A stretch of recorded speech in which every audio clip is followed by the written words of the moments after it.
Hello and welcome inside the Fogarty Arena in Blaine, Minnesota. We're getting you ready for Game 2 of the Robertson Cup semifinals, a do-or-die game for the Minot Minotauros. As always, I am Ken Oda. Noah Grant is alongside, and Noah, other than a bad start and a weird bounce, the Toros were in that game, but unfortunately, this time of year, don't really have room for excuses.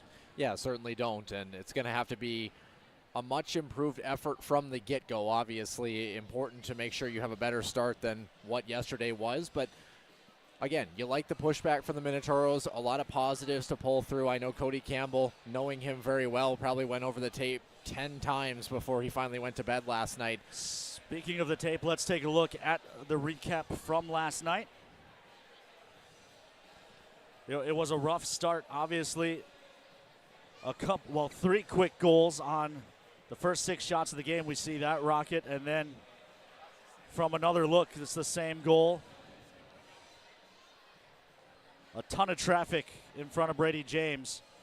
Then the third goal of the game came on the rush. That one beat Brady. It chased him. That made it 3-0. Toros started to fight back on the power play. In fact, all 3 Toros power play goals, or all 3 goals last night came on the power play. After we get another look at that shot that beat Brady, Lucas Swedden came in, and then the Toros pushback started. Across to the near side it came, and who else? Nick Zwiecki on a nice deflection in front. You can't say enough about what Nick Zwiecki's done this postseason. Continues to lead the postseason in points, had a goal and an assist last night, but unfortunately not enough. Yeah, certainly did. 1 of 3 total power play goals the Toros would have over the course of the game. Did not score at 5-on-5. Special teams continued to roll. Nick Zwiecki in front, as you mentioned. And then, but as soon as that goal was scored, 30 seconds later, yep, Maryland pushed back into the game. And that was kind of the story of the night, Ken, was the response from Maryland was just too much. The Toros never maintained less than a 2-goal spread. The Toros did get another one back late in period number 1 on the power play. Jack O'Hannison. A good, hard-working goal, and that's the kind of goals you're going to score in the postseason, right? I thought the Toros at times maybe tried to get a little too fancy. Jack O'Hannison just goes to the net, gets his own rebound, and puts it past the goaltender to make it 4-2.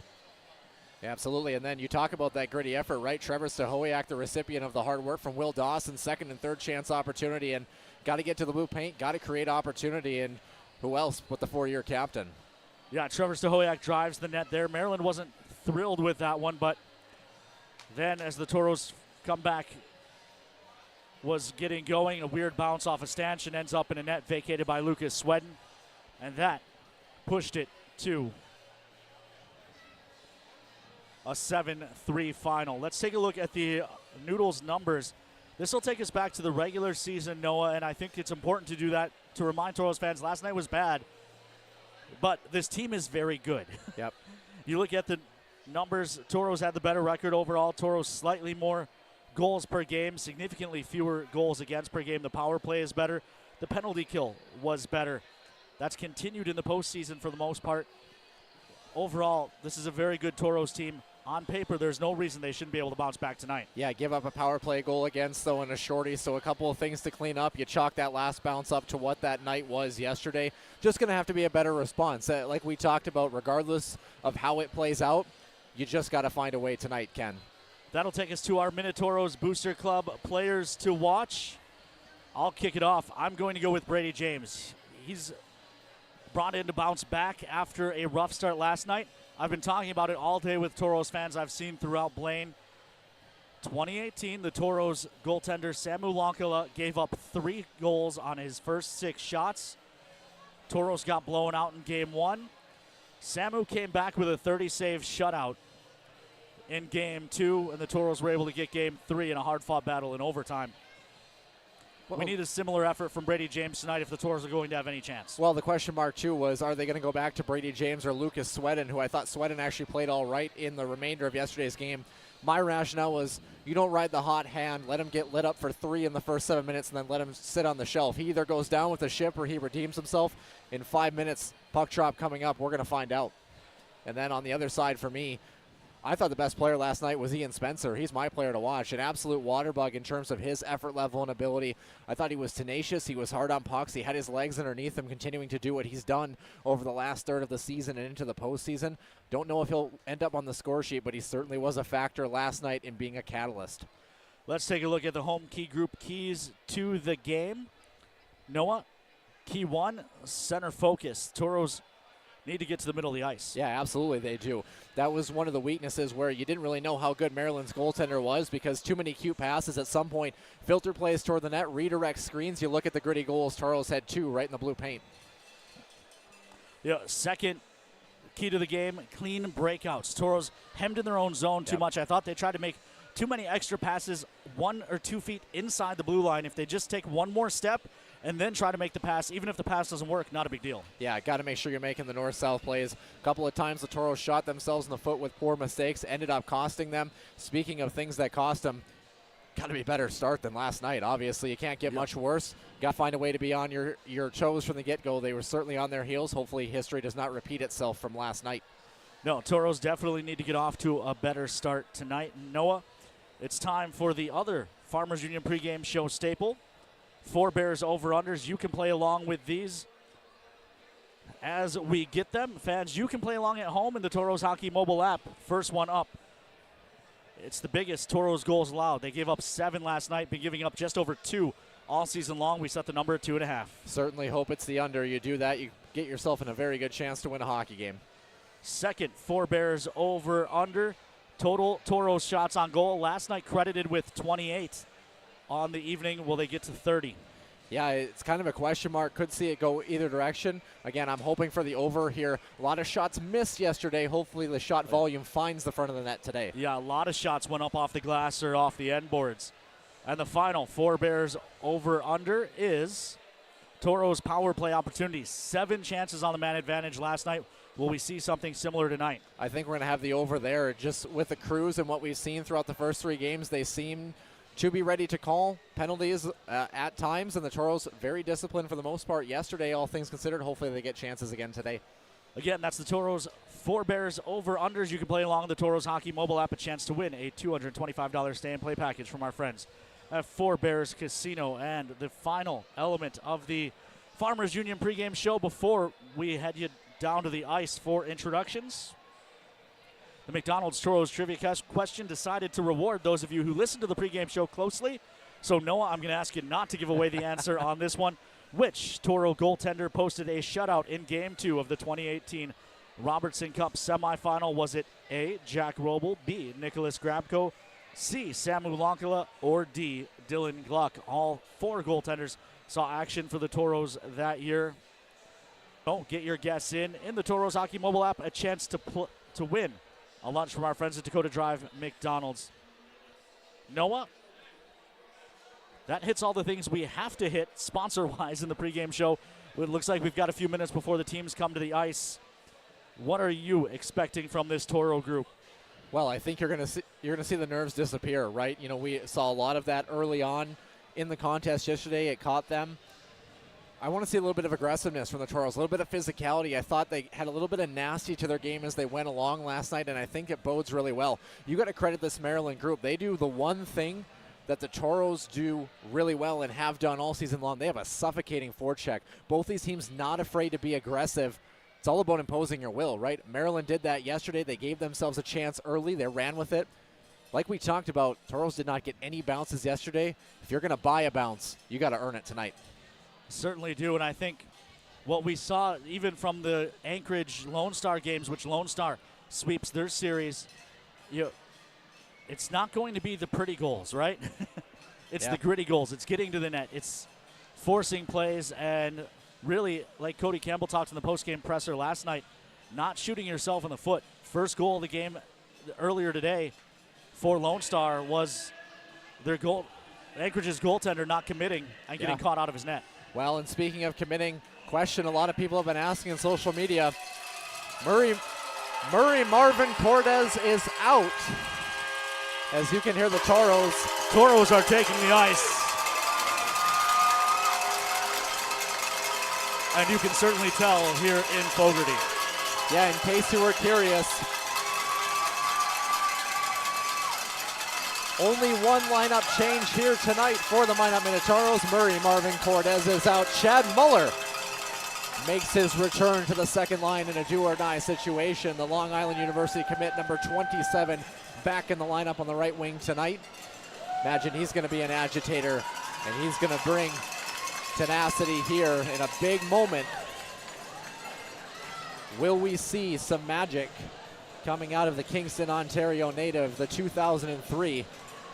Good to see him back in the lineup for the first time all postseason. Brady James gets the call tonight, and we are a minute away from puck drop tentatively here in Blaine, Minnesota.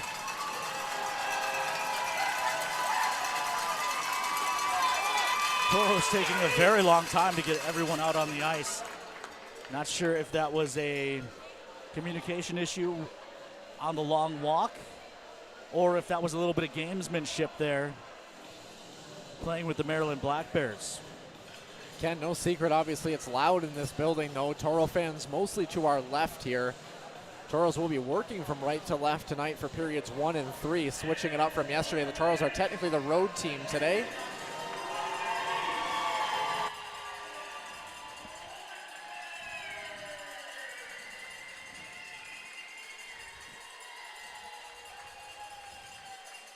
And this is where, Ken, as Maryland takes the ice, you just got to have a little bit of desperation, right? You got to play with a little anxiety in your game in all the right ways. I thought it was in all the wrong ways yesterday. You mentioned the fear of game 1. Should be settled in now for game 2. Doesn't matter how it happens. Doesn't matter if you get outshot by 20. Doesn't matter if you don't get any special teams opportunities. Got to find the back of the net. Got to find a way to advance. Can the Toros survive? We'll pause here.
Minot Minotauros and Maryland Black Bears, game 2 of a best-of-3 series in the Robertson Cup semifinal. My name is Noah Grant, your color analyst for this evening, alongside Ken Oda on play-by-play duties.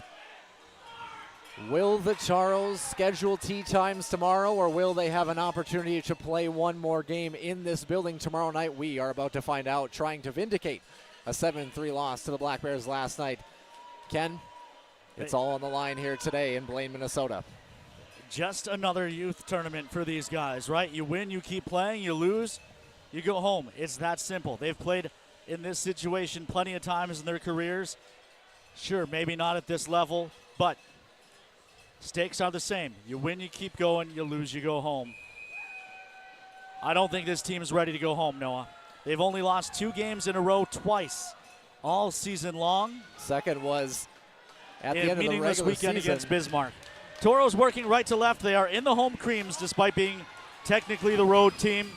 Toros win the draw. We are underway. Weston Knox dumps it in. It goes up over Lepek.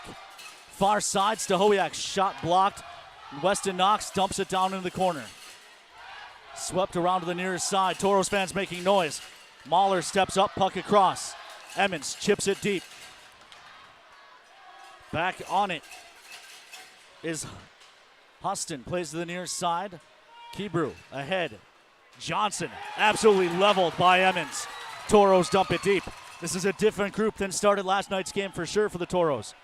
Second line out, Chad Muller returns to the ice. Toros dump it deep. And look at the game plan right away, right, Ken? Physicality, that puck dumping up in the glass, trying to just force plays. To Muller, one-timer, that's blocked out front. Just continuing to force plays up the ice here. Be aware of the transition on the weak side, but I like the mentality early. Far corner, big collision. Dawson digs it out, gets hauled down, hacks it back to the point. Jochums fires it down into the netting for a whistle. That went off the glass. Draw should stay in the offensive zone. 18:58 left to go here in period number 1. Still no score, still no shots on goal. Yeah, but you love the start in the first 62 seconds of this hockey game. A couple of physical plays from the Toros. Again, we talked about it. They get the puck across the red. Puck's in deep right away. I think the mentality is pretty clear. The message is pretty clear. We thought that adjustment would be coming pretty early from Cody Campbell. When in doubt, simplify the game. Get tenacious, get gritty. Good opportunity early for Chad Muller that got blocked as well in his first shift in about a calendar month. Tons of fans checking in on social media. The Carbos, McLeods, and Lingenfelters from the Carbos. Granberry B, Ella's first birthday. Sally B from Palatine, Illinois. The Durnos from Minot. Renee Jones from Minot. The Warwicks from Minot on NAHL TV. Toros control the draw on the restart. It was moved out to neutral, so they say that the chip didn't catch the glass. Meanwhile, back on it is Perreault. Moves it to the far side. Kicked free and moved up the far wall. Ugo, long shot. Shashade off the glass by Brady James. He passes his first test. Far side, Knox pins. Kettinen digs it out, looks to get moving up ice, leaves off far side. O'Hannison dumps it across. It's caught up in the referee's skates. Kettinen tied up. Lettinen finds it, hacks it to the near side. Still loose under skates. Kettinen dumped down. And Stitz carries ahead. Plays to the far side. Give it back to Stitz. Shot up and over, and the rebound catches the netting. More fans checking in. Mike and Mel checking in from downstream. The Meckleys from here at the rink. Chris Kint checking in from home. Luke Okesons from Minot. The 40s here with Kayla. Paul and Susan Zielikowski watching on NATV. Troy Hicks from Tennessee. The Hyatts from here at Fogarty. The Nelsons from the Delta Center in Utah, where they'll be able to watch more hockey games soon. Yep. And a good stick there by Pavel Funtek on that last zone entry. You can see that high forward for the Toros recovering as well in transition, something they didn't do as good of a job yesterday. Brady James, his second test here. Again, we're going to try to run our shots on goal, I think, for the time being off of the score bug. Still officially no shots according to, I guess, anything right now. I would say 2 right now for Maryland. The Toros seeking for their first. Bruce Hoffert is aboard. The Cattaraughts, the Kowitz is here. Ohani's dad and Aunt Doreen watching on NATV. The Moores and Brick Communications crew checking in from Minot. Draw to the left of Brady James. We've played just under 2 minutes. Toros control the draw. John Small banks ahead. He wanted Spencer, but it's cut off nicely. Toros looking to free it up in neutral. Stitz carries to the far side, taken away by Ty James. James moves puck to the near side. Funtek up the wall. Spencer buried along the boards, leading to a turnover. Shot save made. Rebound given. Ty James block it. Funtek doesn't have a stick. He's able to kick it to the corner. Bear taken down. Massive initial save there by Brady James. A grade A scoring chance there. All starts again, Ken, with a puck that doesn't get out of the zone. Puck chipped deep. Funtek finds it. For now, at least, it looks like they're letting him play. Ty James shovels that ahead. It'll roll down the ice. Won't go far enough for icing. Bears throw it out to neutral. Lipset bumped down by Bear. Bear will ring it. Small and Johnson after it on the far side. Small squeezes through with possession. Tries to kick it to the middle. It's blocked off. Spence can't corral. Forechecking. Emmons can't gather it either, and it's broken up at the red line, up and out of play. 17:06 left to go here in period number 1. Ken, and the biggest thing, too, we talked about zone exits, and that was one of your key to the game. You look at what Lone Star did against Anchorage, especially late in that hockey game, weathering a storm. When in doubt, get it out. You'll take a puck off the glass. Yep. You'll take an icing if you need it. Do not get burned by your own mistakes. Find a way to make them beat you with skill if you just don't want to have it happen of your own accord. This one tipped in. It just catches the top of the glass and then flips up and out of play. Also, Noah, before we get too far into this one, I do want to give an update on that fan injury last night. I text a lot of Minot people who are here in the building to try and hunt down. I'm not going to share an identity, but I will say he is in the hospital. He was sent to the hospital. He's out of the hospital. He is okay. So good news there for that Toro fan. Black Bears control the draw. Amel to the far side. Emmons gathers. Emmons gains the line. John Emmons hits the brakes, falls down. Able to free it up and then jam it back to the point. Jockums, long shot through traffic, finds glass. Colby Whoop pinches down the wall. He tried to move it back to Stahowiak, but it took Stacks out to neutral. Stahowiak across, and Woogie tips that in. Bouncing puck, handcuffs Lepak for a moment, and now one tipped up. Stitz finds it. Stitz in neutral. Good stick by Funtek. Emmons turns with it, but his pass cut off and taken away by Kebrew. Kebrew plays it into the zone, but it's right to Funtek. Funtek ahead for Stahowiak. Stahowiak finds Zwiecki. Zwiecki rolls it deep. Near corner, Stahowiak applies pressure. Knox pinches down the wall, throws it in front. Loose, and Zwiecki tried to go between his own legs. It didn't work. Zwiecki working behind the net. Banks back to Knox. Knox looking for a lane. Thinks he has one shot. Tip out front. Ends up in the corner. Stahowiak after it. Puck rung to the near side. Knox again will keep it. Weston Knox gives to Mahler. Mahler tied up along the far wall. Couldn't clear it, but a good keep. This time, Mahler stepped into. There's an injured Brown Bear in the far corner. And this will go for an icing, so the Bears won't be allowed to change. Yeah, you like. Are they going to let the injured player Gordon bench? They just had two line changes. Two guys just ended up changing right there, and more guys jumping on the bench. I mean, what's the point of the icing if you're not going to let the Toros capitalize on it, or if you're going to wait so long? Gordon was the injured player. I could understand if they were going to let him change, but yeah, it's just why have the rule if you're not going to enforce it? I'm sorry, but 15:31 left to go here in the first. Toros offensive zone draw. You love the mentality, though, right? We talked about the ability to do that, win a draw, shoot pucks through screens, bodies in front. Kobe Volk sends it down the wall, bounces to the side of the net. Casey tries to put it in behind. It's taken away. Throw to the near side. Woogie pinches down. Muller wins a physical battle behind the net. Casey turning on the far side. Off pressure. He's got Muller in front. Chips for Dawson. A good stick by Stetz. Breaks it up. Jockums falls down. Far side. They'll jam it ahead. 2-on-1 if the Brown Bears hurry. Good job by Dawson getting back. It's Kebrew. Kebrew poked away from him by Woogie. Dawson chips out to neutral. Casey tries to drag through the mess. Big collision. It's dumped deep into the Toro zone. Kobe Volk back on it. Volk leaves into the near corner. Jockums tries to bank to Dawson. It's broken up. Pressure coming in the form of Ruh. Jockums poked along the near side. It's taken away by the Bears. They've got a man in front. Loose puck.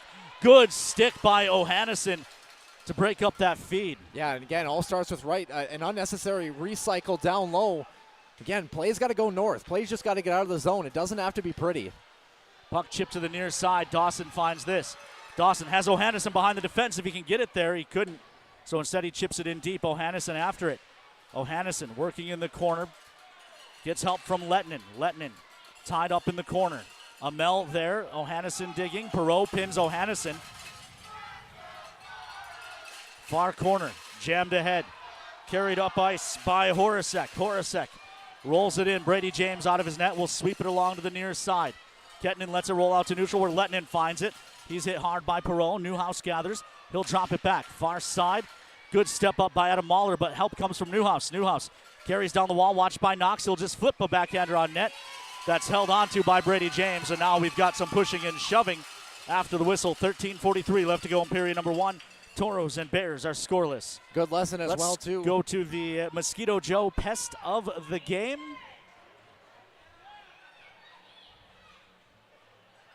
The Mosquito Joe pest of the game, number 2, Luke Amel, the former Aberdeen wing. 2 assists in last night's game, 163 penalty minutes in 59 games this season. And that's your Mosquito Joe pest of the game. Yeah, and a big lesson for young hockey players there. Adam Mahler trying to play that physicality in front of the bench. He took his man, but what did he not do, Ken? Stick on puck, still allowed that play to move forward. Just those little things at this time of year stymie an offensive rush versus a scoring chance and a sneaky little backhand against. Liz Miller tuned in from the Fargo Dome. Gerald and Jerry and Danielle tuned in as well. Black Bears win the draw. Long shot through traffic, takes a redirect and ends up laying at the side of the net. Bears find it first. They got it to the near corner. Physical battle in front of the net.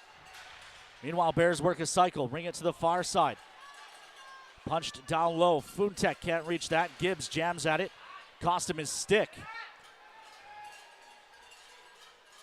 Gibbs working in front of the net without a stick. Tries to play the body puck around on the near side. Spence lifts a stick and then pressures it out to neutral. Colby Bear on it. Bear has Small with him. Bear flubs the shot. Corralled in front, loose, hacked at, still loose. And the Toros can't find it. It's flipped the distance. Won't go far enough for icing, so Ty James has to play. James in behind the net, takes a hit to make the play, moves it to the near side, and Volk. Volk up ice for Bear. Bear carries through traffic, gets help from Spencer. Spence tries to dump it deep. Out of his net to play is Lepak. Lepak, who's played every game for the Black Bears. Left it to the near side. Pressure from Stahowiak took it away. Rung to the far side. Horacek, he's hit Emmons. Emmons squeezes through a check. He's got Stahowiak in front. Stacks was tied up nicely by Tyler Stern. Stern gathers now as he kicks to the stick and then chips to the near side. Horacek met by Woogie. Big collision. Puck free in the Toro zone. Ty James flicks ahead. Dumped right back in. Toros control in their own zone. This is Emmons. Emmons avoids pressure, then looks across the far side. Ty James joins the rush. James, the defenseman, in the middle for Zwecki's shot just wide. There was room on the near side. Knox throws it to the front. That sails wide. Zwecki after it. Hit hard on the far side by Perreault. Gets help from Stahowiak. Stahowiak met there. Dug out by Casey. Casey held as he tries to come out of the corner. Plays up top for Mahler. It was tipped. Meanwhile, Stahowiak getting absolutely worked over by who else? Our pest of the game. Nowhere near the puck. This is Casey. Casey throws it around to the far side. Dawson touches back. Muller's shot, save made. Dawson holding below the goal line. Dawson carries to the near side. Turns back to the far. Dawson trying to find a lane to the front. Guides it up top. Quick shot. Tip doesn't go. Lepak never saw that. It just went wide. Hoisted out to neutral. Bouncing puck read well by Mahler. Mahler hands Casey. Casey sweeps it deep. Chad Muller up on the pressure. Luke Amel behind the net. Chad Muller doesn't look like he's missed a beat, does he, Noah? Certainly hasn't, and the Toros have not missed either. Shot 6 aside here in this one. I have to find a way to get some oxygen tanks in this one. Ken, catch your breath. Far side, it's been a long time since we've had a whistle. Meanwhile, on the far side, Amel cross-checks him. Now they pile on top of him. They're still going on. A punch to the back of the head. That'll get called. Toros will go to the power play.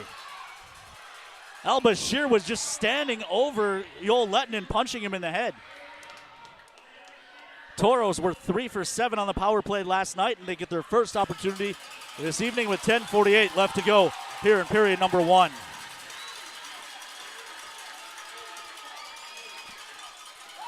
You can hear the Toro faithful to our left. Yeah, and there's a Maryland Black Bear fan that's John with the group here as well, too. Maybe not sit in the section filled with cream and cardinal. Ken, I'm going to be honest with you. That was just a dumb penalty. Well, what an opportunity for the Toros, and that's probably about 5 minutes of the best hockey we've seen all year. Yes. Fantastic action both ways. Zwiecki out to take the draw. He'll go nose-to-nose with Riley Raw. Zwiecki wins it back. Lettinen tied up. Puck jammed out to neutral. Colby Volk back on it. Yeah, and understand, just like the Toros, a very aggressive PK in terms of the initial pursuit. They did have a shorthanded goal last night as well. One pass beats two players if you can recognize it. Far side, Lettinen stepped into. Scrum on the wall. Puck kicked up and out of play. No, it's inside Joel Lettinen. No, maybe it is up and out of play. Black Bears won't be allowed to change. 10:21 left to go in period number 1. 1:33 on the First Western Bank and Trust power play. Zwiecki's unit stays out. 93 ticks left to talk. Look for this power play to shoot the puck as well, too. Net front presence, Nick Zwiecki looking for a redirect at some point if they can win this draw. He's had probably, of his 8 goals this postseason, it feels like probably 5 of them have come from within 3 feet of the goal. O'Hannison down the wall. Gives to Lettinen. Lettinen carries to the blue line. Gives to Woogie. Woogie quickly to O'Hannison up top. Lettinen one-timer. Blocked up off the far glass. Kettinen finds it. Leaves for Zwiecki. Zwiecki hit hard. Toros find it. Colby Volk. Volk winds. Fires. It's blocked to the near side. Move to the near side. Lettinen. Lettinen holds. Hands down the wall. O'Hannison. They'll work the scissor play. O'Hannison carries up top. Looks across. One-timer for Kettinen is blocked. It's stung Johnson, though. He's still laying on the ice. Big collision on the near side. It's thrown up into the rafters. Should stay inside, even though it went off a Toro, I believe. Johnson is really struggling to get to the bench after blocking the Kettinen one-timer. Yeah, and that's where you wanted the Toros to get possession there. You essentially had a 5-on-3 opportunity there. 47 seconds left on the man advantage. 9:35 left in period number 1. How about the commitment to blocking shots? We saw that even yesterday. Maryland doing such a good job getting through shot lanes. That's where the Toros felt a little bit, even though they had 3 power play goals, to be forced to go a little bit east-west. I think they'd like to shoot the puck a little bit more, but when you're filling up shot lanes, it's kind of a balance. Dawson on the draw. Same center out for the Bears on the kill.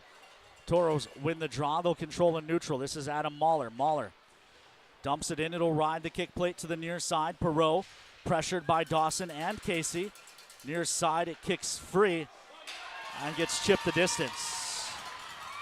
Yeah, and Weston Knox, even if you make an interference, had to make that play, right? You can't let a guy beat you clean. Toros get away with it. 20 seconds left on the man advantage. Casey looks far side. Trevor Stahoyak stacks, winds, fires, save made, rebound, cleared. It's all right, though. A couple of good looks on that power play. Momentum trying to swing in your direction. Just not able to find the back of the net. 8:50 left in period number 1. Shots not updated yet. I think they are 8-6 Minot, if my math serves me correct. Dawson with a nice move, finds Bear far side. Shot, that goes wide. Rebound to the near side. Knox flips it into late offside. Dawson waits and then flicks it deep. Toros pursue. Small. Near side. John Small helps take it away to Bear. Bear will ring it in behind the net. Small. Tied up there. Help comes from Spencer. Spencer working along the end wall. Spence guides it to the far point. Long shot that goes wide. Maybe took a deflection. Volk dumps it down in the corner. It's cut off. Flipped out to neutral. Woogie gloved it down to the stick. Played it ahead to the blue line. It'll come back to him at his own blue line. Colby Volk from the red line.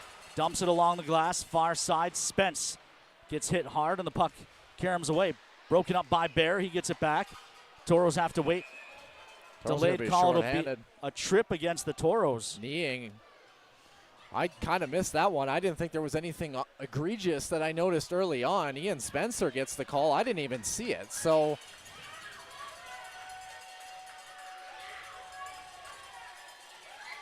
yeah, that's where if you're Ian Spencer here, you got to be careful, right? You don't want to take a 10 on top of it. Yeah, I mean, the call's been made. Nonetheless, the Toronto's first Papa John's penalty kill for them tonight. Do we get another look at that? like I said, I didn't pick it up, but nonetheless a big moment in this game. Otherwise, the Toros had Maryland hemmed in a little bit. A lot of chips off the glass for the Black Bears to try to survive. Now the Toros have to do the same. Toros' penalty kill in the regular season was ranked second, 87.61. Shots are 8-6 in favor of the Toros as well. Bears were 1 for 3. Toros win the draw, chip it ahead. Trevor Stahoyak working shorthanded. Shot save made, no rebound. No, he'll play it. Yeah, I think Stahoyak wanted to try to get a whistle there, but a little bit of a pick play.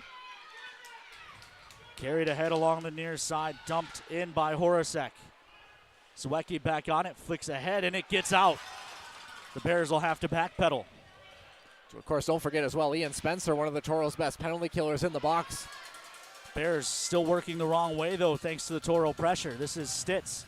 Carries up the far side. Finally, he'll work on Funtek. That's an offside play. No, apparently not. Stitz will ring it deep. They used the pick play right at the blue line. No, it looked offside to me. Near side, touched up top. Houston back down to Stitz. So did that. What's that? So did that as well. That keep at the line. Houston looks across. Far side, long shot coming. That goes well wide. Kebrew, who we initially credited with a hat trick yesterday, only eventually credited with 2 once the scoring was updated after the game. This is Houston, looks across. Shot coming, save made, rebound in behind the net. Near side, Kebrew, 48 seconds left on the Papa John's PK. Huge Put in front, save. big save, still loose, and the whistle goes. The Toro net is off. Wow, what a huge save from Brady James. If there was any doubt that he was going to be on this hockey game, he made a great A about 2 minutes into this one, and that one's about as good as it gets. Coming from glove side to blocker, cross crease opportunity, and right in the right side of his chest. 6:37 left in this one. Take a deep breath. 42 seconds remaining on the kill.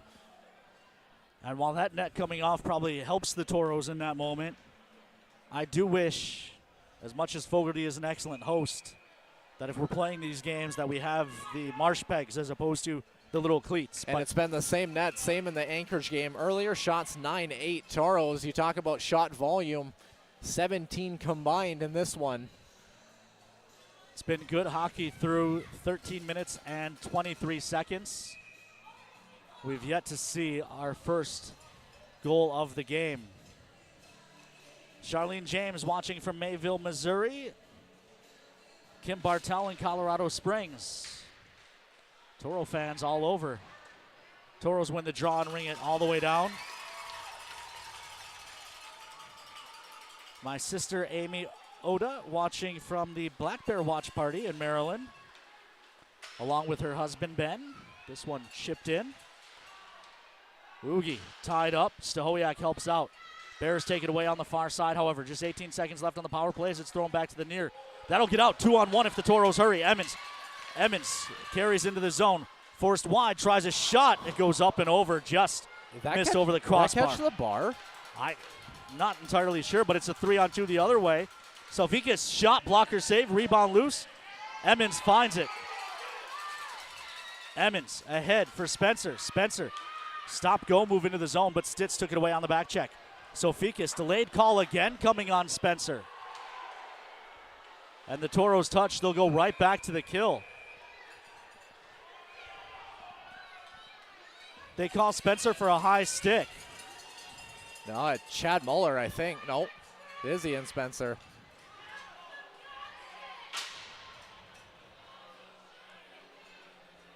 Another one that I'm not entirely sure I saw, Noah. Well, again, you know, here's the thing, though. We saw a couple of Maryland penalties that were called last night where didn't really see necessarily a whole lot there. And again, if you're Ian Spencer, just control the motion, right? You're not going to change the call. Yeah, you took 2 penalties in quick succession. It's time for the boys to try to pick you up, regroup, reset. Big possibility for a momentum swing in either direction here with this kill. Toros have played so well through the first 14 and a half minutes of this contest. Draw to the right of Brady James. Emmons to take it for the Toros. Toros leaned on this penalty kill during the regular season.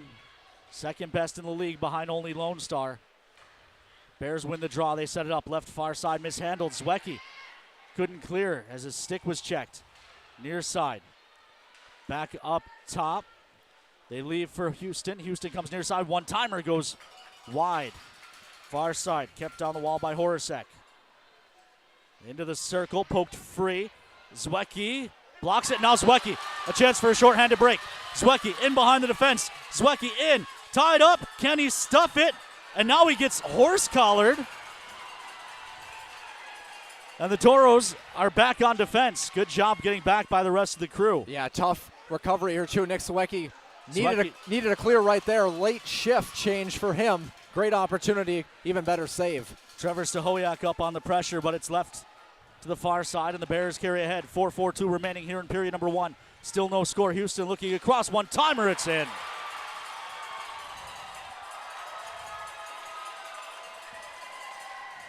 That's one of those that just gets completed because of the transitional play off of the late change. Important to pick up your man and know who you have. I'm guessing the conversation is just Ian Spencer getting him to reset and refocus here, channel that energy in a good way. We'll get a look at the replay here in just a few moments, but I mean, perfect execution for that play. I mean, take a look here. That's just the back end of the opportunity. Again, cross seam pass, trailer. It's the weak side forward who misses his man. And again, just everybody lost in coverage, puck watching, and that's a perfect release. Brady James just half a second too late to catch it. Here's the rationale. I'll tell you this though, Ken. You got to score one to at least win a hockey game. So Toros are going to have to score at least one. Time to find a way back. As you mentioned, they played so well through this hockey game. Don't let it deter you. This is up ice for Dawson. Dawson lost it to the middle. Lipset carries ahead. Lipset leaves off far side. Follow-up try, put up off the glass by Brady James. It comes back to him and he gloves it. And now we've got some pushing and shoving, and that defenseman pinching down should at least take the draw out to neutral. But let's see a good response here, Noah, from the Toros. Some adversity, the back-to-back penalty kills, a power play goal against. But Nick Zwiecki gets the shorthanded chance.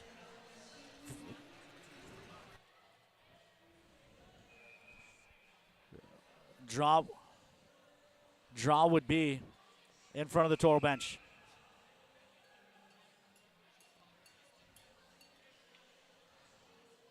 Casey for the Toros wins it back. Near side. Dumped all the way down the ice. Perreault on it. Moves to the near side. Amel rocked by Dawson. Woogie pinches down. Couldn't quite corral and get it to the front. Perreault holding. Dawson and Lepak having a little fun. Meanwhile, this is dumped down, and it's an offside or icing either way.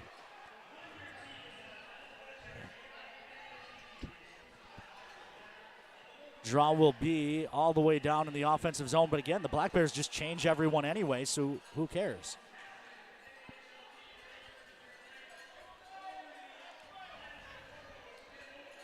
.341 left to go here in the first.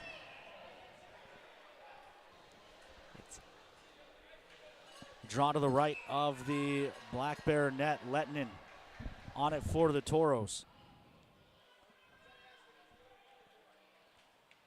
Lettinen and Stitz nose to nose.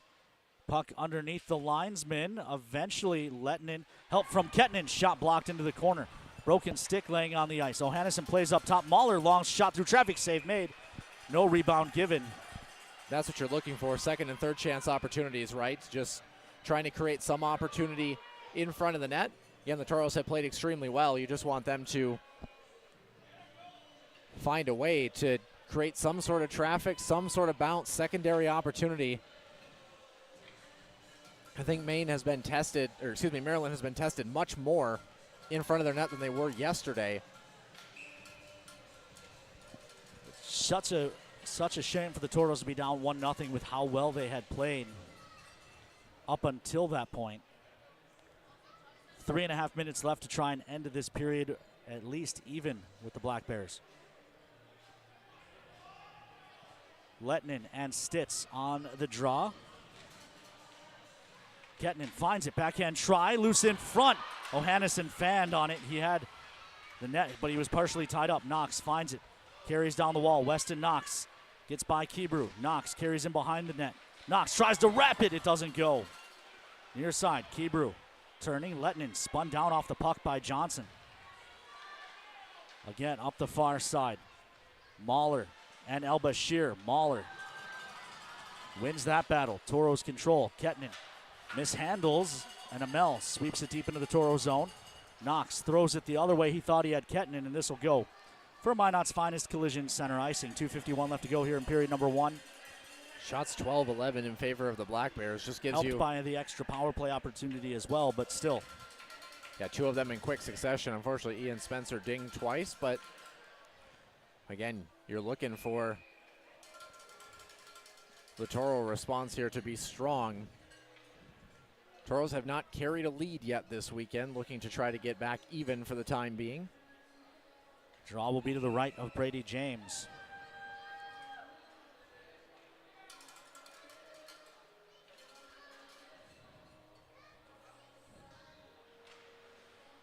One back by the Toros. Knox tried to play it in behind the net. It took a deflection. Bear finds it, works the head. Johannesson chips it out. Bear races after. Toros will finish their change. Bear up on the pressure with Amel, takes it away. Bear tied up and just hauled down. Squirts in front. John Small couldn't do anything. Taken away, but again, ticky-tack calls on Spencer and a ton of chances for calls to go the other way that have not yet, Noah. Yeah, I like you've mentioned, I've always been a big fan of calling the clutch and grab. I don't have time for everything behind the play, and when guys are tied up and you're putting guys in headlocks and things like that, I just, and little interference plays as well behind the play. Not a pun on their name. When you put a guy in a bear hug and just fall down, yeah, that's not defense. Well, and you see a little bit of pick plays and guys that slash or kind of grab around the hands and tie guys' sticks up. It's just not hockey. I mean, plain and simple. This is Funtek. Funtek guides it behind the net. Picked up by Stahoyak. Stahoyak's pass broken up. They'll carry him to the near side. Funtek back on it. Funtek throws ahead, bouncing puck. Zwiecki was after it. It's blocked off by a pair of Brown Bears. Eventually, or Black Bears, I should say. Carried up the near side. Stern tries the far side and Tremblay. Broken up nicely by Woogie. Bouncing puck. Not dumped deep. They dig in front of the Toro bench. Johnson there. Yeah, if you're the Toros here, you want to kick it back towards your defenseman here. Let him go D to D. They continue to scrum along the boards. 100 seconds left to go in period number 1. Eventually, the Bears do win it back. And they come to the near side. Luke Amel. Amel dumps it in. And then two hands to Stahoyak. To be fair, Stacks gave him a good one, too. That's a bit of an old Central Division rivalry, the former Aberdeen wing. Amel from the point, long shot, hits Knox in the back. Stahoyak finds it. It's hacked off his stick to make that Emmons. Emmons bounces up the boards to Zwiecki. Zwiecki holds there, uses the glass to chip that out. It won't go far enough for icing. Emmons will pressure. Perreault plays across to his partner, Sofikis. Final minute of play brought to you by our friends at Northern Plains Equipment. Muller up on the pressure. Near side, Janis. Janis had 2 as well. Dumped in deep. Muller back on it. He'll ring to the far side.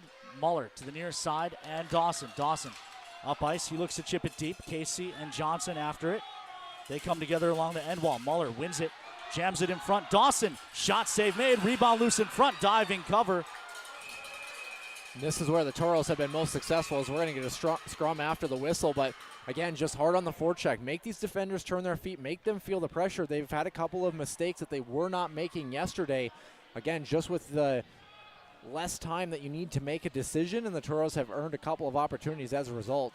30 seconds on the clock here. Jack O'Hannison's group is going to get one more opportunity at this. Hopefully try to draw something up. Weston Knox and Adam Mahler on the back end here. If there's any group that's been good in the final moments of a period off the set face-off plays, we're letting in Kettinen O'Hannisson line. Knox and Mahler behind him. O'Hannisson will line up in the shooting hole behind Lettinen. I think we all know what play is coming now. 29.9 left to go in the period.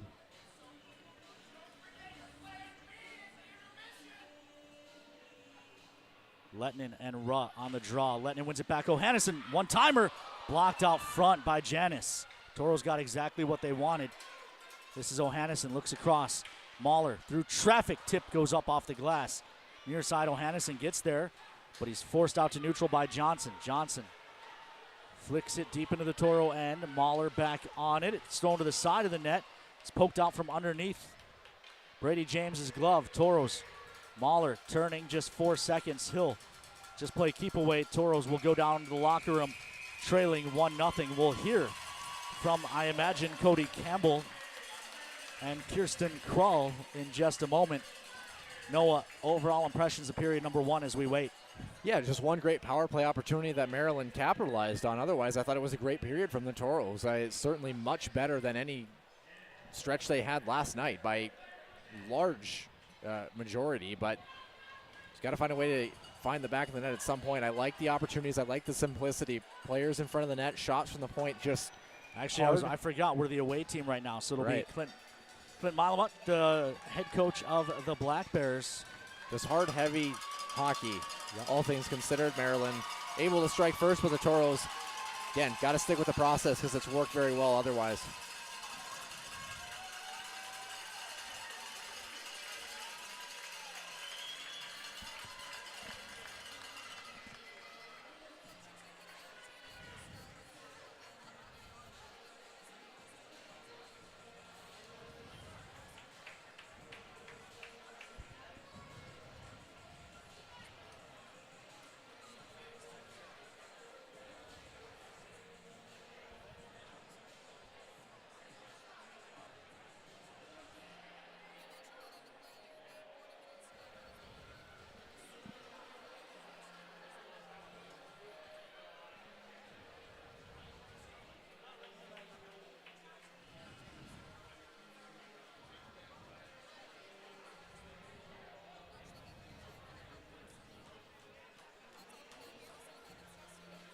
Thanks, Kirsten. That will do it for period number 1. Noah, we'll go out to commercial. We'll come back with the Four Bears Casino and Lodge Intermission Report after these messages on the Minotauros Network.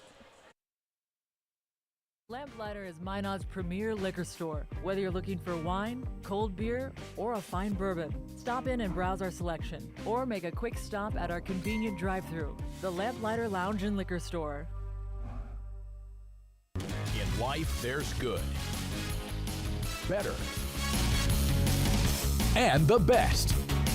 The same theme applies for our car and light truck tires at Northwest Tire. We offer you good tires, better tires, and the best tires. Which choice is right for you? That depends on your tire performance needs and your budget. The choice is yours. Come in and talk to one of our tire experts and we'll help you decide which tire is best for you. Keeps you rolling down the road. The Four Bears Casino Sportsbook has a new look. Enjoy Vegas-style betting in comfort. Play and qualify to win trips to Vikings or Raiders NFL games. Order a drink at the dedicated bar. Then kick back in a lounger and watch the full wall display. Feel the action all the way to the final moment and claim your winnings. Book it for private draft parties or game day too. Visit the remodeled Sportsbook at Four Bears Casino and Lodge, 4 miles west of Newtown. In America, the future belongs to everyone. Let's create yours with a built Ford Tough truck. Ford F-150 with impressive max towing capability and available Pro Power on board so you have power on demand. Be future ready with Ford F-150. I think we have some pickles downstairs. Oh.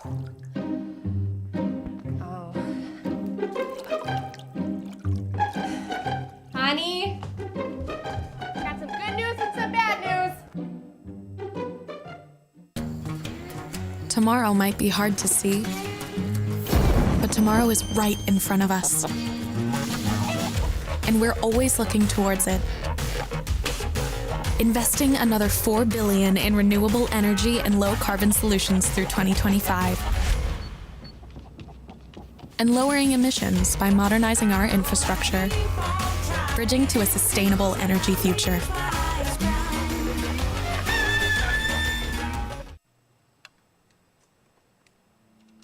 Precision gives you an edge. We offer state-of-the-art therapies to target cancer, which means fewer side effects and more of you living life. side by side. Our collaboration with Mayo Clinic enables our cancer team to consult with world-class experts and deliver you uniquely personalized treatment plans. Before you can respond to a loved one in the midst of an overdose, it's important to know what that looks like. Learn the signs of an overdose at behavioralhealth.nd.gov. Opioids. Fill with care.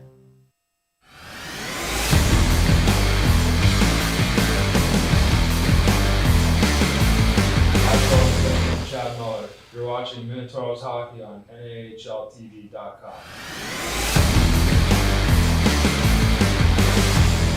Welcome back inside Fogarty Arena as we hit the first intermission. Toros trail 1-0. A strong period from the Toros, a much better period than we saw to start the game last night, but ultimately Toros still in a 1-goal hole. Yeah, Maryland 1 for 2 on the power play. Toros missing on their only opportunity. The 15-23 mark, Jeremy Tremblay from Matthew Croxall and Luke Janis. Shots 14 aside in period number 1. Ian Spencer, both penalties for the Toros. Kareem El-Bashir, a roughing minor on the other side. The Toros actually had the first power play opportunity of the night, but nonetheless, I thought overall, otherwise, a very good period for the Toros. It's, I mean, not uncommon. We've seen them in this situation before. They play well, down 1-0. I like the process. I like the mentality. I think a lot of things are working right. I think for the majority of that period, it's almost a flip of yesterday. The power play was the saving grace for the Black Bears. Otherwise, they were chipping pucks off the glass. They were on their heels. They were under duress a little bit. Now, the one thing that I think I would like to see the Toros do just a little bit more, I still think they need to clean up the defensive zone just a shade. Defensive, posturing, D-to-D passes. I'd like to see more plays go north, just a simple play, simple chip and chases. This Maryland group likes to step up defensively. You get one puck by them. The Toros have already had odd man opportunities. The shorthanded Nick Sawecki breakaway as well. Both these teams play with incredible speed and great transition. Yeah, and we get a little bit fired up. We get a little hung up on the officiating when we see things like Nick Sawecki getting put in a headlock and taken down on that breakaway and no call. But ultimately, the Toros, they did get a power play chance. They did get their chances throughout that period. And while you and I might be a little fired up, and Ian Spencer fired up when he sent to the box a couple of times that period, overall it didn't seem to be getting into the heads of the boys, or Cody Campbell and Tyler Ebner for that matter. No, I mean, that's just how it's going to be. I've always kind of maintained this, and I think over the course of the first 3 games in the first year, I don't think the officiating has been lopsided in any direction, and if anything, yesterday the Toros had more opportunities, in last night's contest. So, I mean, it's going to be what it's going to be. Both teams are on the same playing surface. Just, be more cognizant when you make certain plays that, you can bait somebody into something, but don't, be the aggressor in that situation. I thought the discipline otherwise from the Toros has been fairly okay throughout the majority of the weekend. Cost them on the scoreboard, but, I mean, it was a perfect tic-tac-toe play, good release, good, east-west pass, and, that's where, if you're Cody Campbell, you look at a young guy like Ian Spencer, you say, you're good. Channel that energy in the right direction. We're going to be okay. The boys have 40 minutes to figure it out. Hopefully they can pop the next one. And from this group, you look at in the regular season, Toros were absolutely nails when they scored first, 29-2-0, but 15-12-2. So better than 500 when they gave up the first goal. So going down 1-0, certainly not a death sentence to this team. 3-0, that's hard to come back from. But 1-0, we saw the Toros give up the first goal plenty and come back and win those contests. Well, and I think it was somewhere around 5 shots over the course of 2 power plays, including the goal that went in for Maryland. So, I mean, other than that, I mean, you have the Toros at even strength somewhere, out shooting them 14-8, 14-9 somewhere, maybe 14-10. I mean, put up 14 shots in the first period. We talked about our over-unders at 30.5. I mean, you might get there before the end of period number 2, depending on the opportunities. A couple of really good looks, second chance opportunities, just inches away from, a rebound, backdoor tap-in, whatever it is. The Toros are on the doorstep, and we've talked about this in years past, that this group hasn't had to worry about quite a bit. Maybe it's the first time we've really said it in sincerity this year. Guys got to find a way to have that executioner mentality, right? At some point, you got to convert. At some point, you got to find a way. Toros looking to knot this game up and hopefully carry their first lead of the weekend at some point later in this contest. The next goal of this game may be the biggest goal of the Toros season. Yep. If the hole suddenly becomes 2, that's going to be a huge mental blow for the Toros. If they can even this game up, I think it's new life, right? Yeah, it certainly is. And again, 1 goal is not going to kill you. 2 is interesting in a contest like this. And again, you're going to have to score 1 to win a game anyway. We talked about it in the Anchorage game before it ended up being 2-0. Got to score 1 anyway, so the Toros have to find a way to do that regardless in this contest. They were going to have to do it from puck drop to some point by the end of the night if they wanted to have a chance here. Have to find a way for that first one. I did not think Maryland's netminder looked as comfortable as he did yesterday. I don't think their defensive core did either.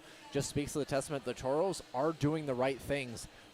You know, I'm going to be honest, for as great of a season as Minot has had, and the hockey gods have certainly smiled on them, the puck luck has been less than stellar this weekend as well, too. So at some point, you're hoping the script flips, the coin flips the other direction. I don't know what folks are doing at home. I don't know, what pentagram ritual you got going on or whatever it is. But I can tell you that one Toro fan just a few feet to our left,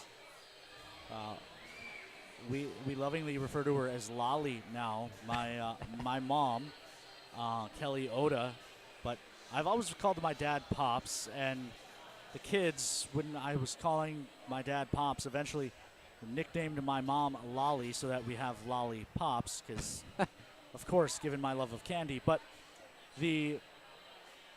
my mom consistently, when the Toros are in a tight spot, the good Irish Catholic in her praise to Saint Sebastian, the patron saint of athletes. So we know at least what one Toro fan. Certainly, just whatever capacity if you're the Toros.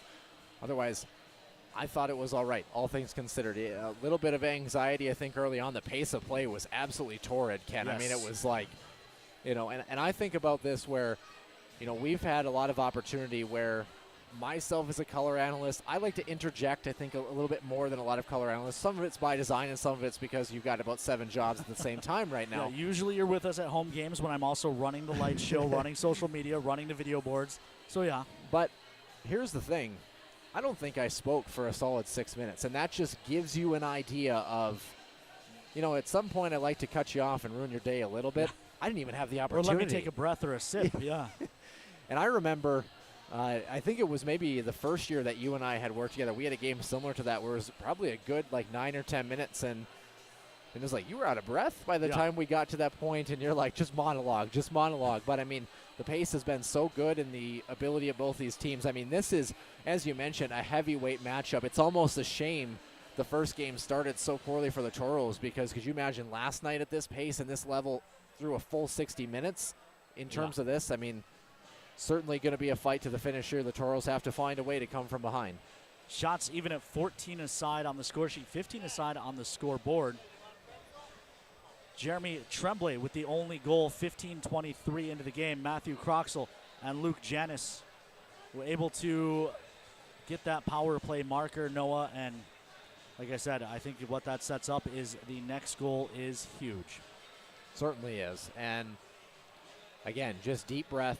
Stick with your game. I mentioned this to you in the lobby of the hotel before the game. It's going to be what it's going to be. By the end of the night, we're going to have our answer. My big thing, and this is a cliche thing, but if the Toros play their game the right way, they leave nothing on the table.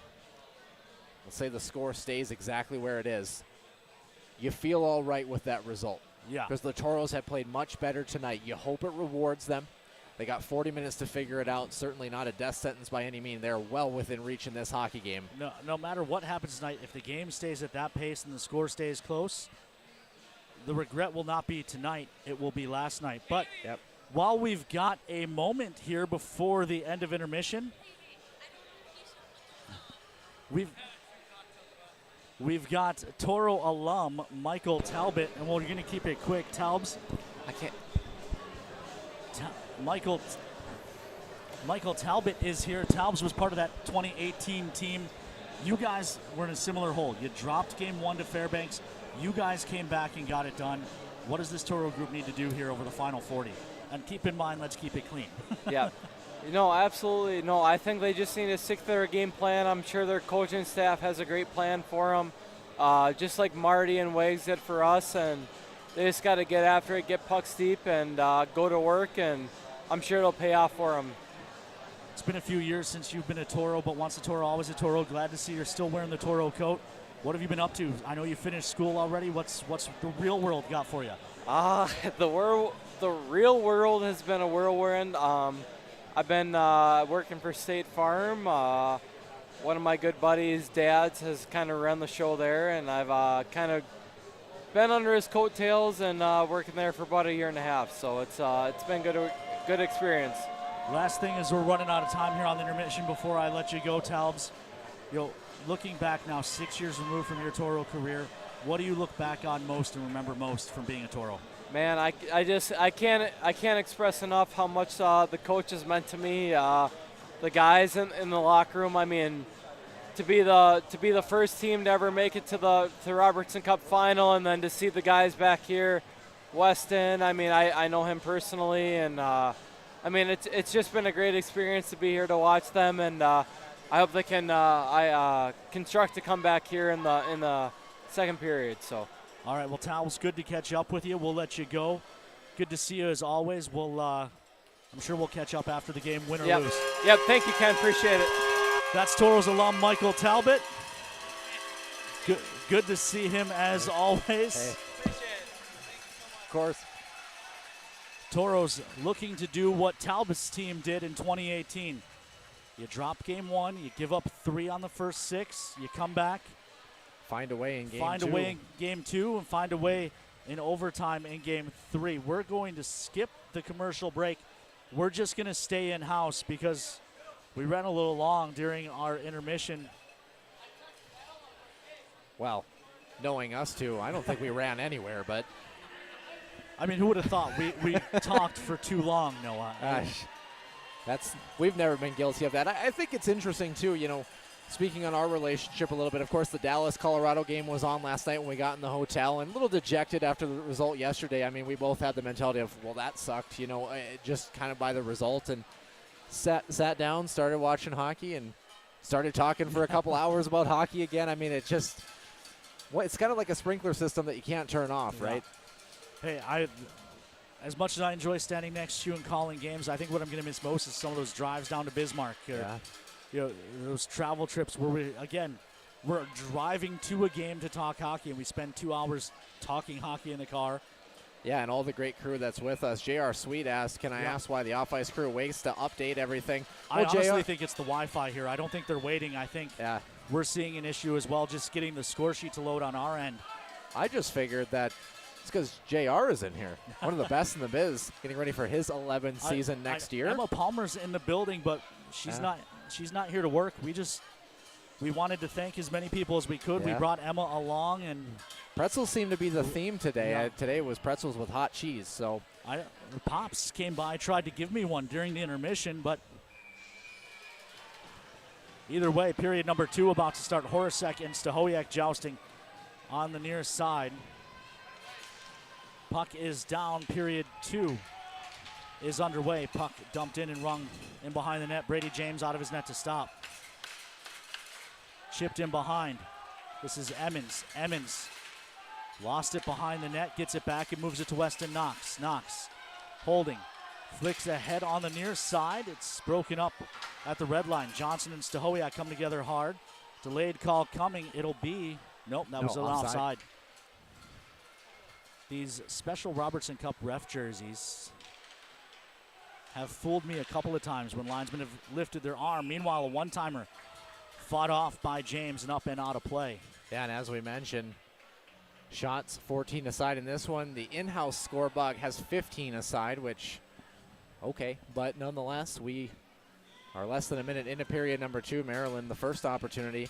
Hopefully, Toros can find a way out of their zone. Again, just trying to make sure you make the right play here in terms of breakouts. Bouncing puck far side, Bears Corral. Big hit by Dawson, but the puck freed up. Good stick. Breaks it up. Meanwhile, Jacob's taking off the play. Backside. Huge stick. Stetz couldn't corral it thanks to the good stick. Meanwhile, puck dug out by Casey. He brings it back in behind the net. Toros will take a break. Puck to the near side. Tied up. Chipped back in by Rupp. Should be an icing. Should be an icing, and it will be. 18:55 left to go in period number 2. Shots even at 15 aside. No, what? They're waving off the icing. He was short of center. Yeah, the play was at least 4 feet short of center. Now they're giving them the offensive zone draw off the bad call. Yeah, it should be out to neutral. Cody Campbell letting the officiating crew. The errant whistle, they do put it in the offensive zone. It's just they put the draw close to wherever the puck was at the time of the errant whistle. Well, it did. So the draw should be there by rule, but again, it's 4 that's a feet whistle short that of center. can't happen, right? Yeah. Or a no call that shouldn't happen. Funtek rings it to the far side. Kettinen ahead for Ohannesson, who can't quite catch the carom off the wall. Perreault forced back. Perreault pressured by Ohannesson. Lettinen finishes the takeaway. Lettinen turning down the wall, tied up, trying to fight through. Janis gathers. Kettinen forces him to give it up. Ohannesson sweeps it back to the point. Funtek right back down to the wall where Ohannesson was still tied up. Gibbs pinches down. He battles along the boards with Raw. Raw gets it back. Good takeaway. Make that Lettinen. Feeds Kettinen. Kettinen can't get through. Up top for Gibbs. Gibbs looks far side. Funtek shot through traffic, blocked. It comes to the near side and is chipped ahead. Dumped in. Brady James will play. And the Toros just have to find a way through that first layer of Maryland Black Bears. Again, the commitment to blocking shots has been exceptional and could have very well be the difference maker so far in this contest. The Toros have had a lot of good looks, but just haven't gotten many through. Bear takes this away, trying to get it to the front. And Spencer, how poetic would it be to see Spence pop one? Mahler across for Knox, who's quickly pressured, played up for Bear. Bear dumps it deep. Spence and Small. And this is going to be the name of the game. Small wins the battle. He's got Bear in front, tries a shot, short side, doesn't go. Net came off its moorings. Net came off. Looks like it's that post on the near side post on the net to our right. It keeps coming off for either side. Well, and the biggest thing too, that's going to be the name of the game, Ken, right? When you have guys getting tied up is, outnumbering at the point of attack. Secondary help, make sure you outnumber it during those puck battles. I will also say, Noah, Ian Spencer, a lot of players, if they took 2 penalties in a period that put their team down, would be stapled to the bench. It shows you how much faith Cody Campbell has in Ian Spencer. Well, and I think, a lot of players might not be able to compartmentalize it. I think it's a good thing at the end of the period. I'm sure Cody and him had a talk during the intermission and just said, hey, reset, you're good. Just on to the next one, Still 1-0. Still in an okay spot. So hopefully potential draw win here right to him in the shooting position. And Toro bench wants the linesman to drop the puck. Toros are setting up a play. And they're waiting for them to get set. Puck forced to the corner. Toros try to jam it back to the point, but it's cut off. Hoisted out to center. It hops over Mahler's stick. Won't go far enough for icing. Then eventually it does, but they waved it off. Small turning on the near side, looking for Bear. Bear battling with Tremblay. Tremblay wins it, dumps it in. It's picked off by Knox. Knox ahead for Small. Small spins it deep into the zone. Bear and Spencer after it. Spence wins the race because of course he does. Dug out by Knox, who's in deep. Knox looks up top for Jockums. Long shot, that's blocked. Far side, Knox pressures. This sent down the ice and will go for an icing, and the Black Bears continue to just change anyway. And at some point, call the penalty. Yeah. And again, line change on the backside too. It's gamesmanship. And I don't blame them. It's not. No, if you if can the take officials advantage, aren't going to call it, yeah. you keep doing it. 16:56 left to go here in the second. As we've talked about, Ken, we mentioned showcase and other things. You're not going to call it in the Robertson Cup. Why have the rule? Right. Emmons and, of course, going the other way as well. If you haven't called it all year, it's a tough thing to start calling in the final. Pair of 9s on the draw, Emmons and Newhouse. And then Newhouse warned off the icing, which is also supposed to result in a delay of game. Meanwhile, long shot by Woogie. Rebound That's there. a hook. Shot, it's in. Zwiecki ties it up. 16:50 left to go. Number 2. Yeah, and an absolute. Who else? Nick Zwiecki. Absolutely gritty effort, and that's a Nick Zwiecki type of goal, right?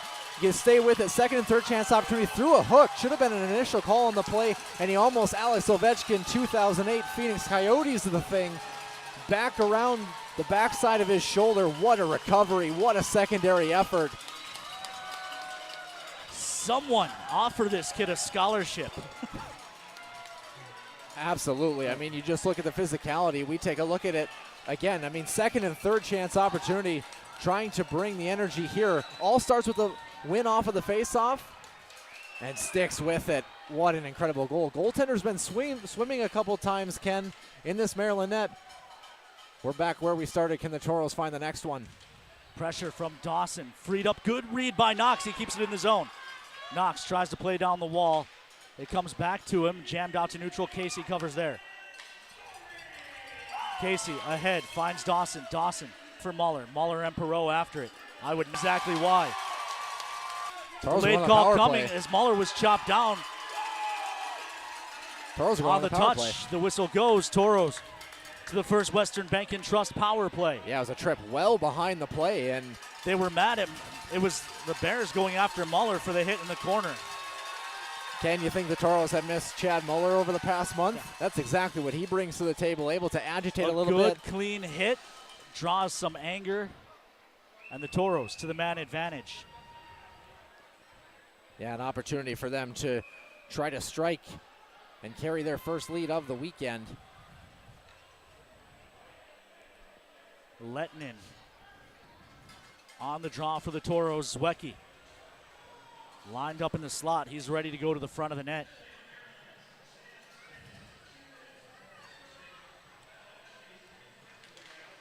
Draw one back by Lettinen. Everyone taken down for the Toros. All three forward pairings all tied up together. I don't think I've ever seen that. No, it was a clear defensive play on the draw, right? Just take everyone down. This is Kettinen into the zone. Kettinen looking for space. He finds it. Kettinen, shot, save made. No rebound given with Zwiecki lurking. Yeah, and I like the decision. So Sofkidis was right over to Zwiecki. And then cooler heads prevailed. And look at that little play. I missed it, I'll be honest. I looked away. Noah, tell me what I missed. With the old Lettinen, he just went and stood on the crossbar right behind the netminder and started chatting him up. And all of a sudden, the Maryland Black Bear defender realized exactly what he was doing and was none too pleased. A little bit of gamesmanship. We talked about it, you and I did, post-game after the broadcast about how he's quietly been an agitator in these playoffs as well, too. I like the decision-making from his European line mate in Kettinen as well to shoot that puck. Zwiecki just wasn't able to get the screen in front. Draw will be to the left of Lepak. Have to see if the forward groups tie up. Last time I've seen three forwards tie up was maybe in New Jersey, New York Rangers, Madison Square Garden a couple of years ago. To me, that looked almost like the famed firefighter Guns N' Hoses game at Madison Square Garden. Which, after this one, if you're looking for some hockey YouTube. Oh, yeah. That Madison Square Garden Guns N' Hoses game gets heated. Puck sent down the ice after the Bears win the draw. Carried ahead by Kobe Volk. Volk drops it back. Kettinen will pick his way through traffic into the zone, and the Toros will set up the power play. 1:14 on the man advantage. It's up top for Volk. Volk's pass is deflected into the corners. Weck back up top for Volk. Back down to the half wall on Ohannesson. Ohannesson walks in, gets a man down. Shot save made. Rebound swept away. A good stick by Tyler Stearns. Kettinen turning. Kettinen into the zone. Looks into the middle. He missed Zwiecki. Zwiecki after it. Gets dumped down. The Toros play it up top for Volk. Volk looks across as Mahler coming on. One-timer is blocked by Johnson. Mahler gets it back. Tries to feed it in front. Shot save made. Rebound hacked at. And now we've got pushing and shoving. After Zwiecki gets dumped. Yeah, Jack Ohannesson's tied up with somebody in the back end of it. You like that, though. I mean, you'll take crashing the crease any day of the week. When you look at this Maryland team, they've had to lay down in front of a ton of shots. Guys battered and bruised. They're fighting like heck just to try to box out the Toros. That was not the case yesterday. I could count on one hand the number of times the Toros made it to the middle of the ice, minus the goals. That has not been the case tonight. A very effective opportunity. Toros are they called? Oh, draws outside because maybe the net came off? No, Adam Mahler came down from the blue line, was part of that scrum. Anytime the defensemen go below the tops of the circles on a scrum like that, it pulls the draw out. And then a rule designed to try and prevent line brawls. I think Adam Mahler's complaint was he was already down that low. Based on the play. Based on the Toros being on the power play in their setup. 30 seconds left on the man advantage. Time for one more rush here. Shots 21-17 in favor of the Toros. This is Casey into the zone. No, not into the zone. It was an offside play. 14 and a half left to go here in period number 2. 20 ticks left to talk on the First Western Bank and Trust power play. Casey, you missed it. 3:09 into the second. The first 5-on-5 goal for the Toros as well this weekend. Nick Stawecki's 9th of the postseason. From Colby Volk's 7th assist, Trevor Sahoyak, his 4th helper. This is just the 10th postseason game the Toros have played, to give you an idea of how locked in Nick Stawecki has been. Toros win the draw, and Adam Mahler rings it. High off the glass, it comes out front.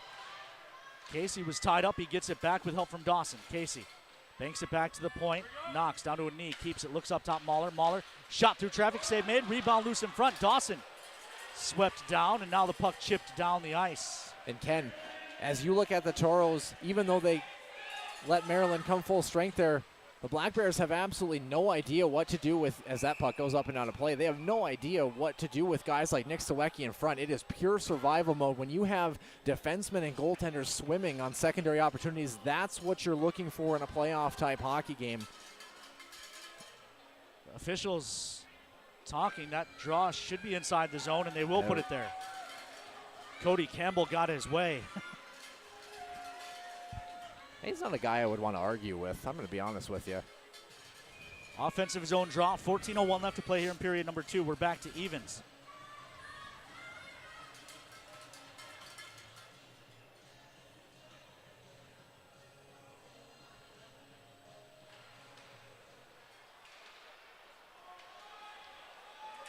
Bears control the draw, look to get out of their end. They have not had much offensive zone time. Now they do. Shot, gloved, and held by Brady James. That's a big save. He hasn't seen much action here in the period. Well, we were thinking exactly the same thing. It's a test from long range that he's able to corral. And again, it certainly looked good so far. Getting towards the halfway point of this hockey game. It's been all Toros for the majority of period number 2. Fans looking for the Mixler stream. We're not going to have it. Wi-Fi here less than ideal. It's the same reason we were having trouble getting the SRT starting lines graphic out as well. A lot of benefits to this building. Internet's not one of them. Draw to the left of Brady James. 13:48 left to go in period number 2.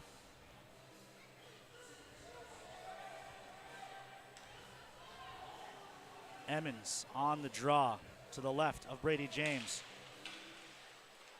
Toros trying to force their way up ice, but it's taken away and dumped deep. Stahoyak moves it behind the net. Jockham's there as well. Hook play takes it away. Jam at the side of the net.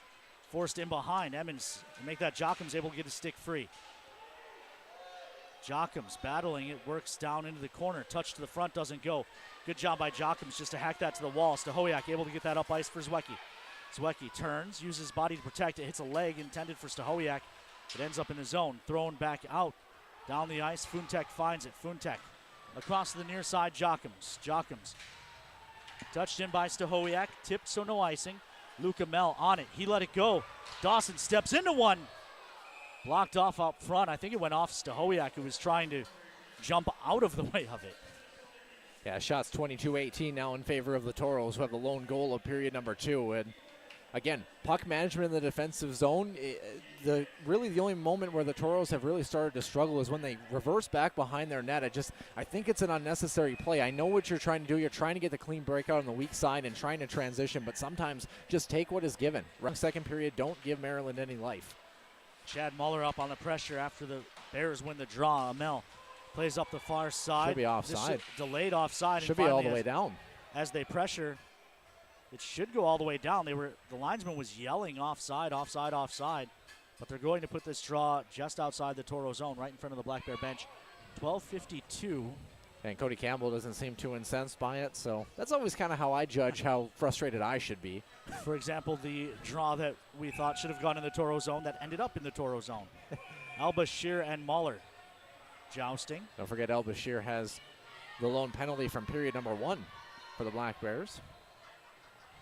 I've never been much of a fighter, but Chad Muller's definitely not someone I'd want to take on. This one dumped in. Stopped by Brady James for Mahler. Mahler. And a weird carom off a stanchion again. If I'm dumping pucks in, everything's in the glass over the course of the weekend.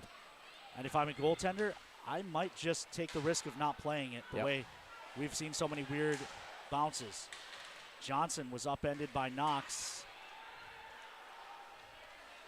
Toros working on the far side. Knox spinning off pressure. Jams up for Dawson. Dawson carries ahead, dumps it deep. Lepak plays it to the far side. Dawson pressuring Johnson.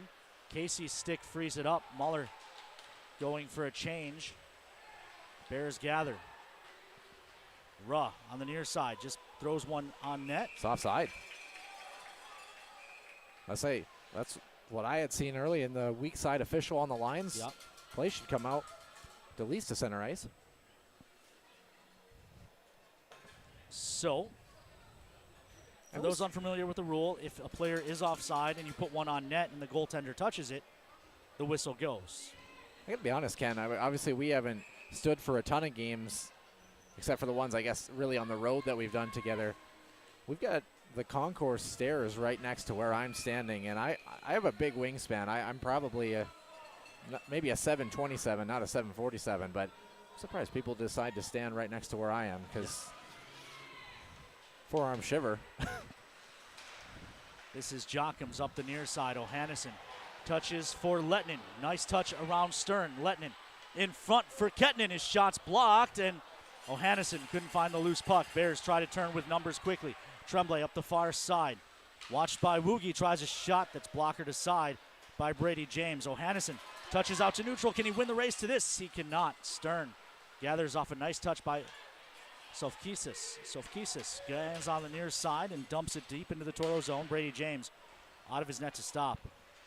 Woogie to the near side and O'Hannesson. O'Hannesson across finds Kettinen. Kettinen dances through neutral, gains the line with help from O'Hannesson. It's rolled to the side of the net. Luca Mel gathers. Bear up on the pressure. Far side it is whistled and offside, and how many times have we seen that? The Bears played that back into their own zone. Yeah, we saw it against Bismarck. We saw it against Austin. Yeah, the rule is if the defensive team puts it back into their zone, it's not an offside play. Yeah, to put that rule in perspective, theoretically, let's say you're the main Black Bears, you come all the way to center ice, and Nick Sawecki's still at the goal line in the offensive zone. If you turn around and pass it to him, it's an onside play. Yeah. So, yeah, another missed call.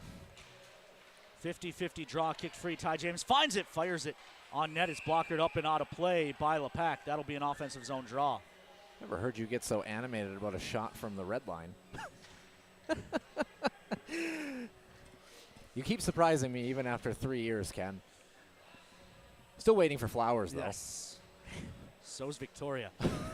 Draw to the right. We did get her an earlier flight today, though, which was supposed to be a surprise, and certainly was. Since certainly was a surprise, but anyone who knows my attitude towards mornings. Yeah, 9 a.m. It was a true wake-up call. Yes.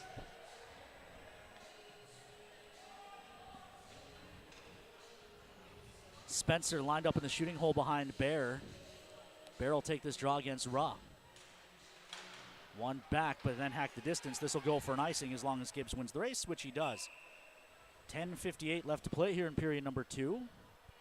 Offensive zone draw coming. It'll be the Emmons line over the boards. Yeah, you just feel like either it's going to be a play in transition or a gritty puck battle that gets to the point and a shot through a screen and a rebound, right? I mean, that's kind of where the Toros have had the most success in those two dynamics. Again, the biggest thing is forwards can't get beat high on the transition. Otherwise, puck management has been much better throughout this middle period for the most part. Stahoyak wins it. Quick shot goes up off the glass.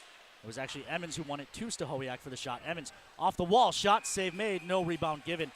And immediately Nick Sawecki putting a bear hug, because why wouldn't you want to get him off the ice for 2 minutes if you can get him to double up? Yeah, the thing that I don't understand, too, is, again, I have no problem with a defenseman boxing out, but it's like Nick Sawecki stops and stands there and you're immediately going to put him in a horse collar. It's like at some point, you know, as a former forward, you expect that you're going to incur that kind of physicality when you go to the crease, but you know, at the same time, again, the clutch and grab, all the stuff kind of behind the play, Not that they're going to call it now, but at the same point. The counter argument is if you're getting Maryland to make those plays, maybe they do take one. Maybe they do take an extra rough later in the hockey game.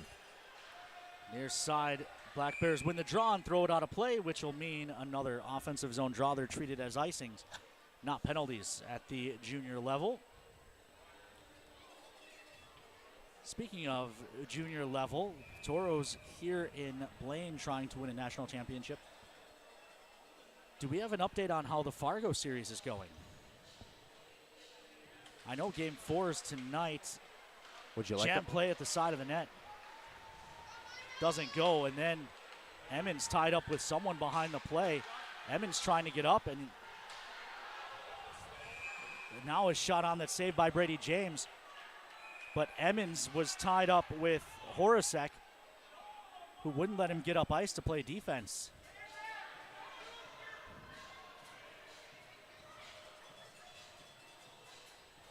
.10:32 to go here in period number 2.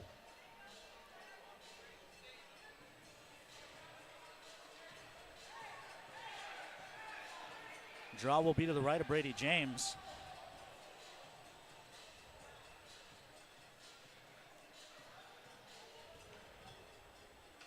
.40 minutes down in game 4. Fargo a 2-1 lead on Dubuque. Yeah, shots 20-17 in favor of the Fighting Saints. Actually, 6 minutes into period number 3 now. Draw to the right of Brady James. Brayson Bozer, a former Toro AP player who got a couple games. Meanwhile, quick play off the rush. Shot, it's in. What a nifty finish by Dylan Gordon.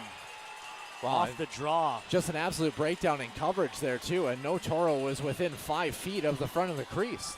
Just let him walk in. I think if you're Brady James, maybe you want to be a little bit more aggressive, maybe a poke check to try to stymie that opportunity, but it should have never happened in the first place.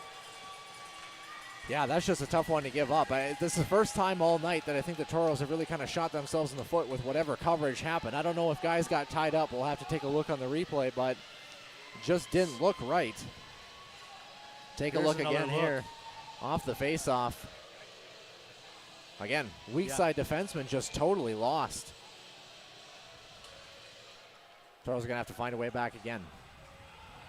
Muller and Ergo jousting. Near side, Ergo dumps it in. Our side, big collision. Thrown up and out of play. Out. They will take the draw out to neutral.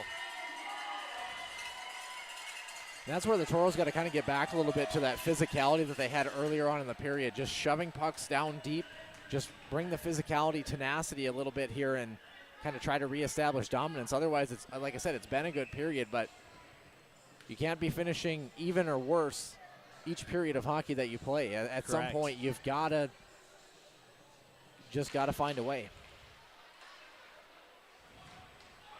Muller. Pass ahead. Dawson touches it into the zone. Dawson with a big hit, but the puck moved to the far side. Knox steps up. Muller gets it back from Knox. Muller looking to the middle. It's save made. Rebound covered. Hungry Hippo style. And now it was Stitz, I should say, over to Chad Muller.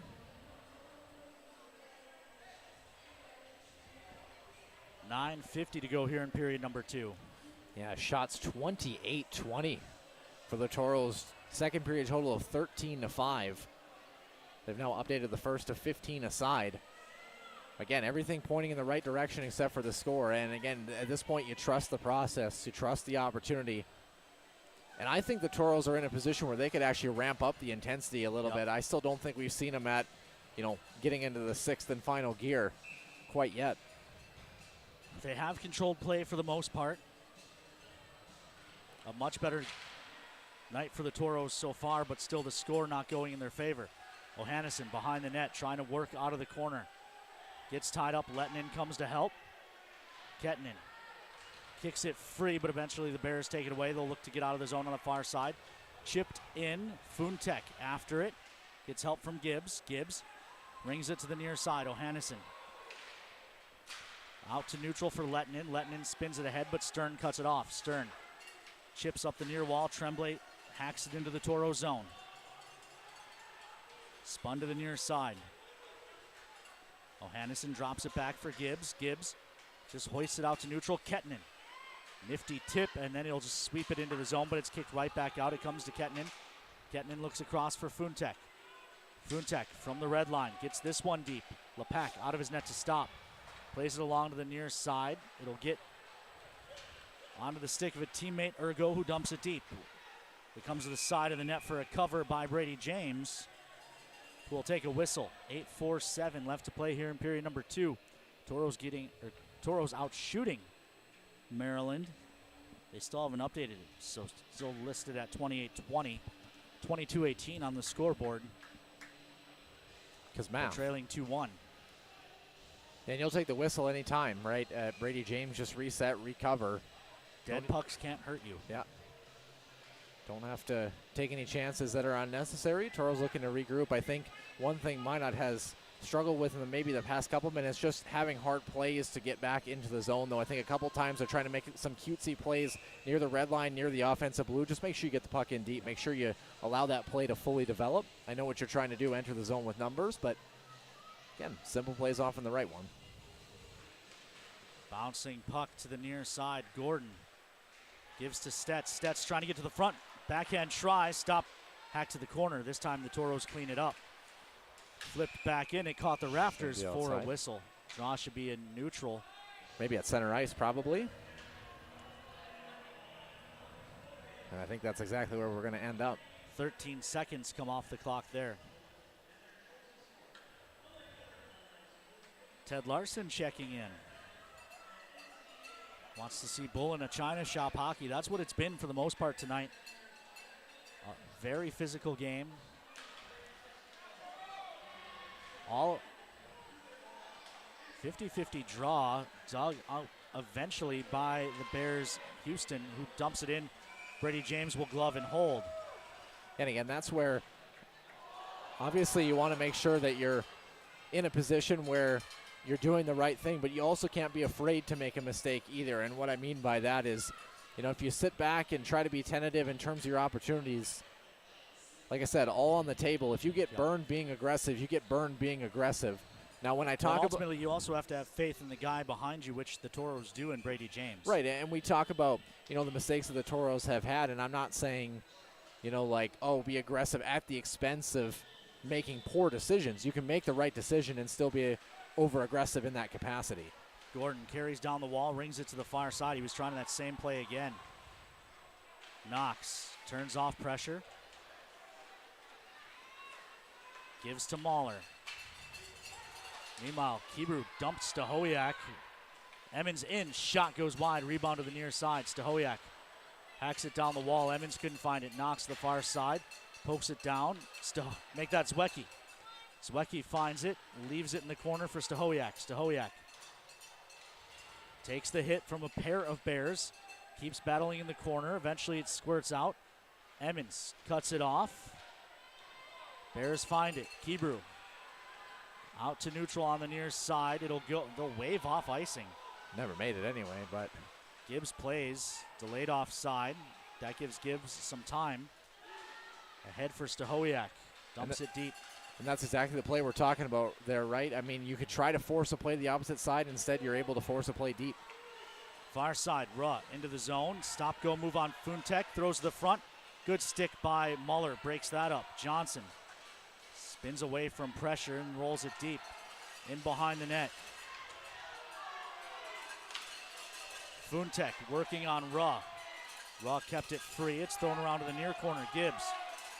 Gibbs has time and space. Gibbs quickly up ice, finds Dawson. Dawson poked at the line, delayed offside. Horacek into the zone, working on Gibbs, tries a shot, save made, rebounds there, still loose, and eventually the whistle goes. Toro's going to be to take, yeah. And now we've got more pushing and shoving.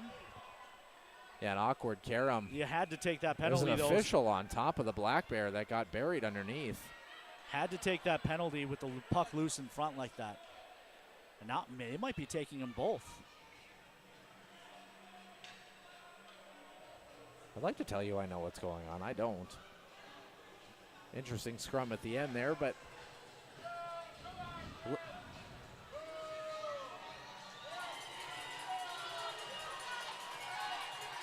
5-on-3 for the Black Bears. I don't know, the idea that the Toros have crashed the crease all night and gotten wrapped up, and there's been nothing called, and then you're not even going to take coincidentals in the secondary opportunity? Yep. Unbelievable.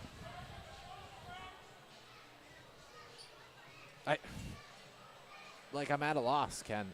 You know, and I don't want to be. And I don't want to be critical of it, but at some point, I couldn't tell what was happening in that scrum. Well, the initial play right there was the That's a good hook hook by Dawson, right? Yeah. And now they dig. Muller gets hit up high, and then they cut out the replay before we see his retaliation. Here's the overhead. And by no means am I not saying the Toros shouldn't still be shorthanded. Oh, they but should be shorthanded. Should be 5-on-4. Like, if you're going to crash the crease while the goaltender's laying on the ice, you're going to get buried. Like, I mean, that's just what it's going to come down to. And that's the difference between that and when we talked about Nick Sawecki standing at the outside of the crease and getting bear hugged. He's not hacking and whacking at guys. He's not doing all of these things. Maryland controls off the draw. This kill may be the Toros' season. Tremblay. They'll play catch up top. 5-on-3 for a full 2 minutes. One-timer, it's in. Tremblay.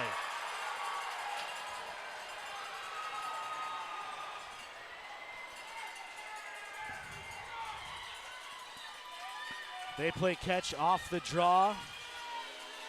D to D, back and forth, and eventually a long blast from the blue line. Gets by Brady James. He couldn't see it coming. Yeah, just not able to win that initial face-off and through a screen. James didn't see it cleanly. And a good shot getting the goaltender moving side to side and then firing back the way he came from. Bears still on the power play for 1:42. Kebrew into the zone. It's off Funtek. Toros don't clear. Down the wall. Thrown ahead, kept at the point. Bouncing puck up top, Tremblay. Shot it wide. Yeah, Brady James didn't really pick that up until it was late. Important to try to box out in front here. Volk pokes at it. Jammed ahead.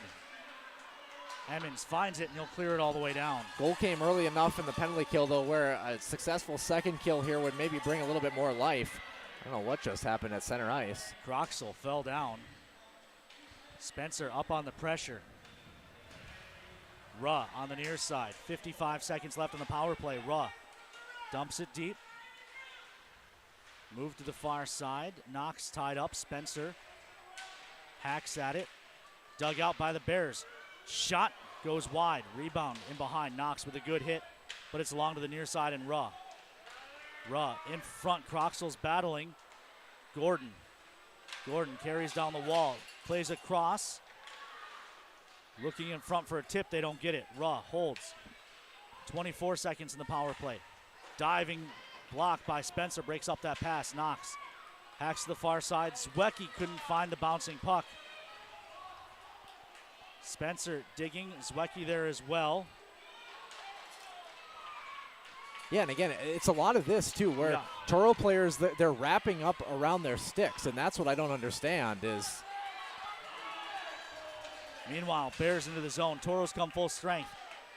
Kebrew with a shot that's blocked out front. Yeah, stung Back at to him the near all. side. Perreault keeps it. Tries another shot. It skips wide. Weston Knox over to it. Knox pokes ahead for Spencer. It's off the mark. Amell finds it. Toros need to change. That group of killers has been out for a while. Thrown ahead, broken up at the red line, hacked into the zone. 2-on-1 if the Bears hurry. Kebrew. Pass was blocked by a sliding Emmons. Hoisted out. This will go all the way down, and it'll go wide of the net for an icing. 4-10. If you're Cody Campbell, do you take your time two. out here? Weston Knox has been out for almost the entire time. If I'm Knoxy, yeah, I'm definitely, whether he's hurt or not, I'm taking the line change. Why not? The Bears have changed on every icing they've taken. Toros just need a reset here, 4:10, to maybe just get into the locker room and try to regroup. You'd like to get one before the horn. I think we're going to see a very aggressive Toros team down the stretch here. I mean, they played well enough to have a chance in this hockey game. Draw controlled by the Toros. Long shot gloved and held by Brady James. It's the first 5-on-3 we've seen all weekend, and it came for a full 2 minutes.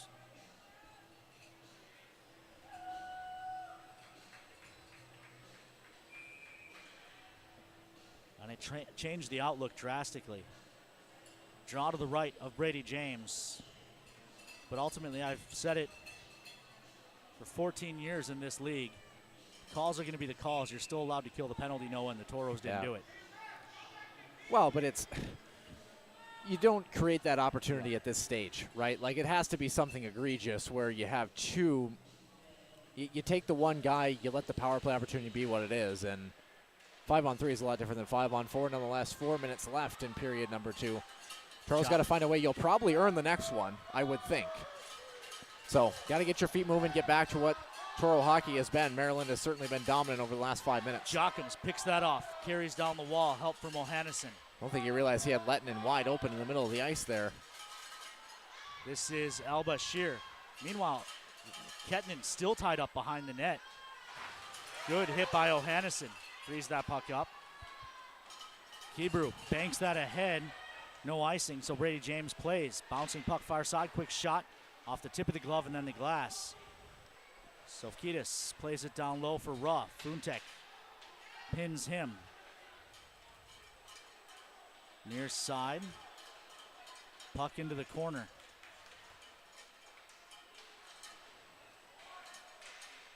Jockums. Ruff falls down. Puck banked out to neutral. Sofkidis at his own blue line. Sweeps to the near side. Ergo touches it ahead. It's long for Gordon. Toros flip that out. Bouncing puck in neutral. Eventually gathered by Sofkidis. Played along to the near side. 2:40 left in period number 2. Toros trail 3-1. Stahoyak flicks to the near side. Mahler up the wall. Stahoyak hacks it deep. Emmons after it.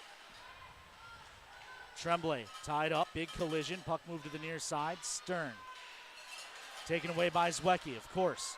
Zwiecki, shot tip, doesn't go, rebound covered. And then Tremblay takes a swing at Stahoyak. Yeah, and if what Chad Muller did was a penalty, why is a caged player punching another player in the face not?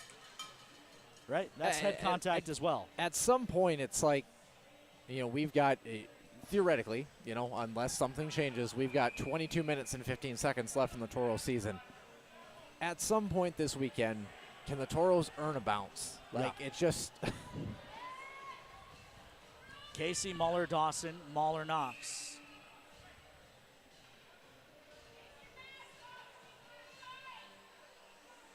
And it's actually kind of bogged down what has otherwise been a very well-paced hockey game, all things considered.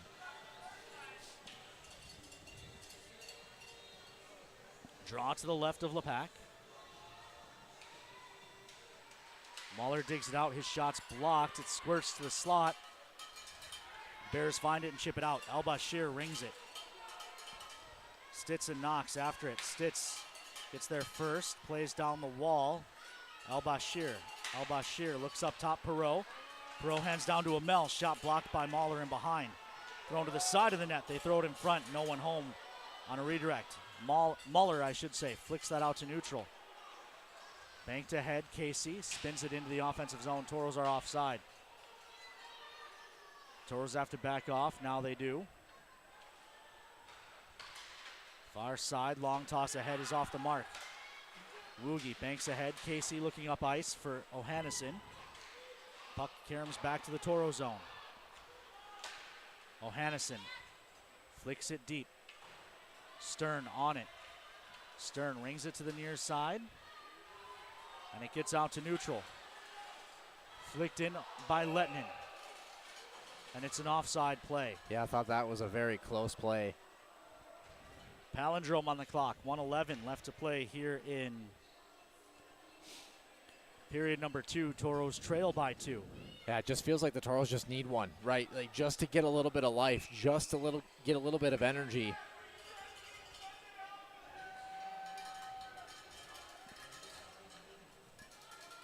And not to perseverate, but I mean, you're totally right, Ken. I mean, it just totally changed the complexion of this hockey game so far. The Toros trying to reset here, finish out the period strong, 71 seconds.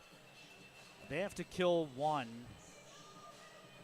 You live with it, right? Yep. And the way the penalty kill has been all year, you probably don't even stress about it. Yep. But a 5-minute or a 2-minute 5-on-3 is. Oh, Toros going to the power play here. They'll give the puck up to get the man advantage. Of course, coming with 1:04 left, so Maryland, of course, has to just survive 64 seconds, but nonetheless. It's Ergo who will go.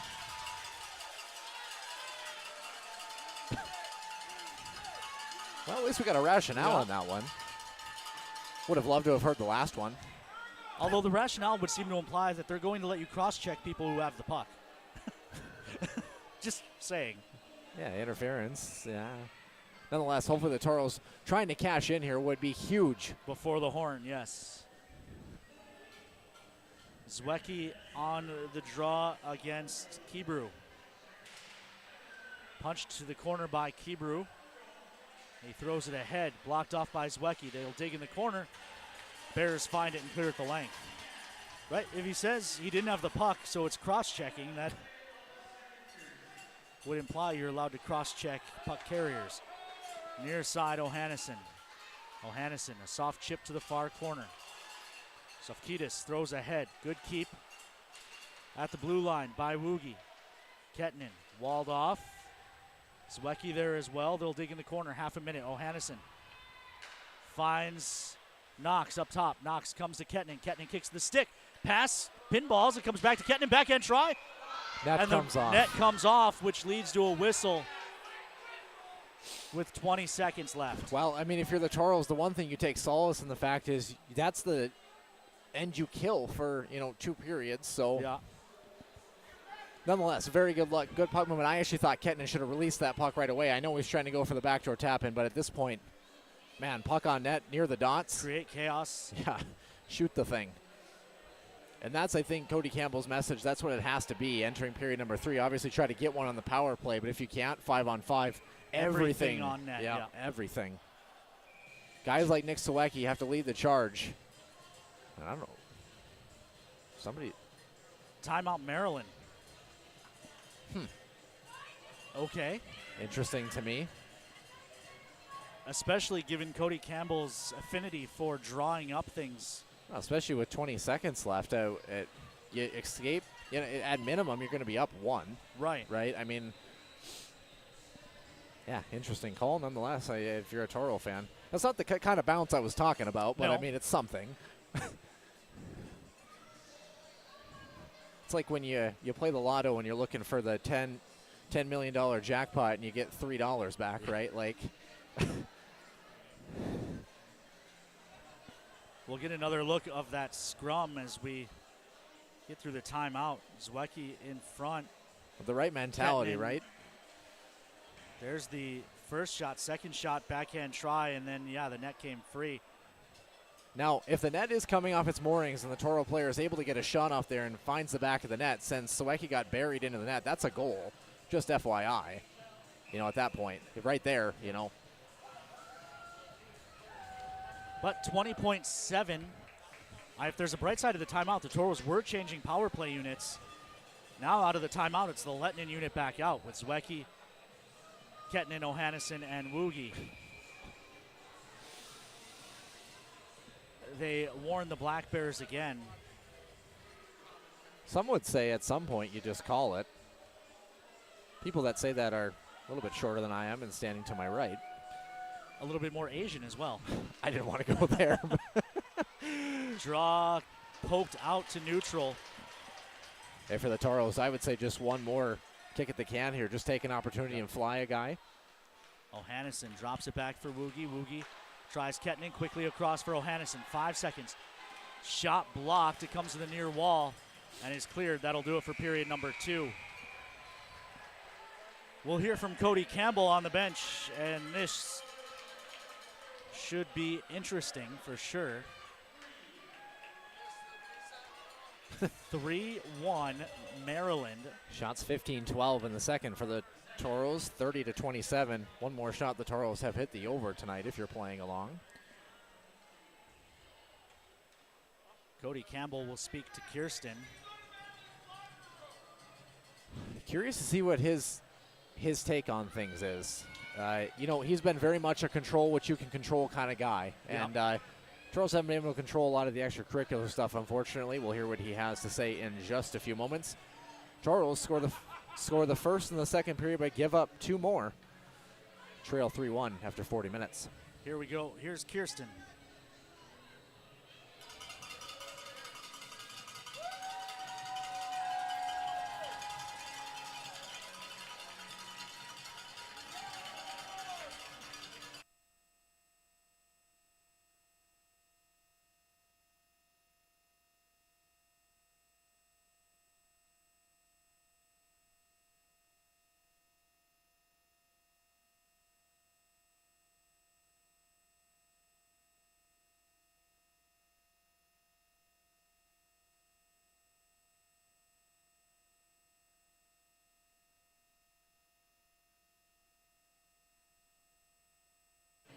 Thanks, Kirsten, the old water boy. Fan of Adam Sandler movies. Yeah, yeah. New Happy Gilmore is coming out as well too. But nothing left to hold it on for. Ken, I got to be honest with you. I don't think 2 years ago Cody Campbell would have been in that position of calm. I mean, he sounds totally like, all right, you know, it's a job we got to do. And I think that's kind of the mentality you need to have. I think as this game goes along, and especially to start period number 3, I think we're going to see a lot of aggressiveness out of the Toros. Like he mentioned, like if you're going to get beat, if you're going to get beat, you're going to get beat being aggressive. Like we mentioned, the Toros did get the first goal of period number 2. It was Nick Sawecki, his 9th of the postseason. Colby Volk's 7th helper. Trevor Sahoyak's 4th on the initial faceoff opportunity. 3:09 into the second period to make it 1-1. Again, you just look at the physicality in front of the net, just trying to get through that hook secondary opportunity and sticking with it. The Toros had a lot of life early on in this period as well, too. I mean, this is the type of effort you're looking for, though, that gritty second and third chance opportunity. That's what Cody Campbell's talking about. Can the Toros do it 2 more times here tonight? A couple of really nice looks for the Toros overall in the second period. I thought maybe the first 12 minutes or so really belonged to Minot. Credit Maryland, they did hang in there. That net has continued to be an issue on that post, and on the opposite side, just like that. This is the 5-on-3. Yeah, this is the 3rd goal that Maryland scored. Dylan Gordon scored at the 9:34 mark on that second opportunity, and then Jeremy Tremblay, the one that you're watching right now, on the power play at the 13:28. Again, Brady James having to go side to side on this, and then the shot goes back the way he came. Those are hard for a goaltender, but we'll take a commercial break. When we come back, the Forebears Casino and Lodge intermission report after these messages on the Minotauros Network. The all-new Emergency Trauma Center, built with your reassurance in mind. The new healthcare campus and medical district, now open in Minot. Trinity Health, making more possible. If RPMs raise your BPMs, if the open road is an open invitation, then get up and go. Go turn some heads. Go turn a wrench. Go windows down. Go volume up. Go in. Go out. Go off. Napa has America's largest network of parts and care, here to keep you firing on all cylinders. As long as you have the back of someone in the midst of an overdose, North Dakota's Good Samaritan Law has yours. Learn how to save a life at behavioralhealth.nd.gov. Opioids. Fill with care. A state-of-the-art hospital and medical office built with you in mind. The new healthcare campus and medical district. Now open in Minot. Trinity Health, making more possible. Wait, I have an emergency fund.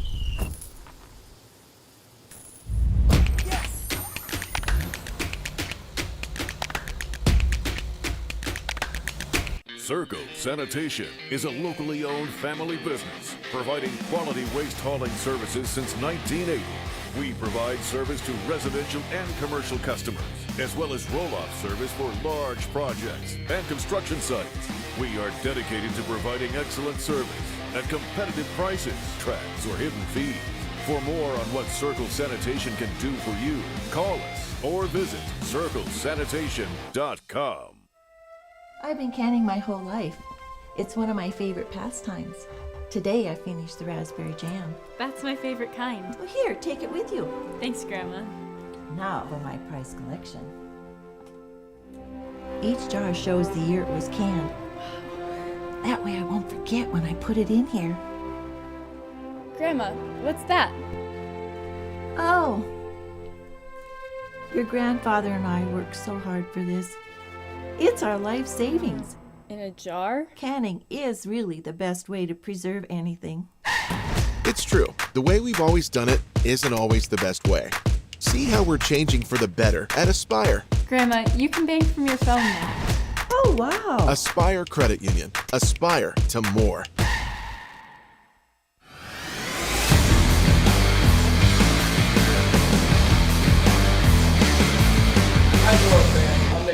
You're watching Minotauros hockey on NAHLTV.com.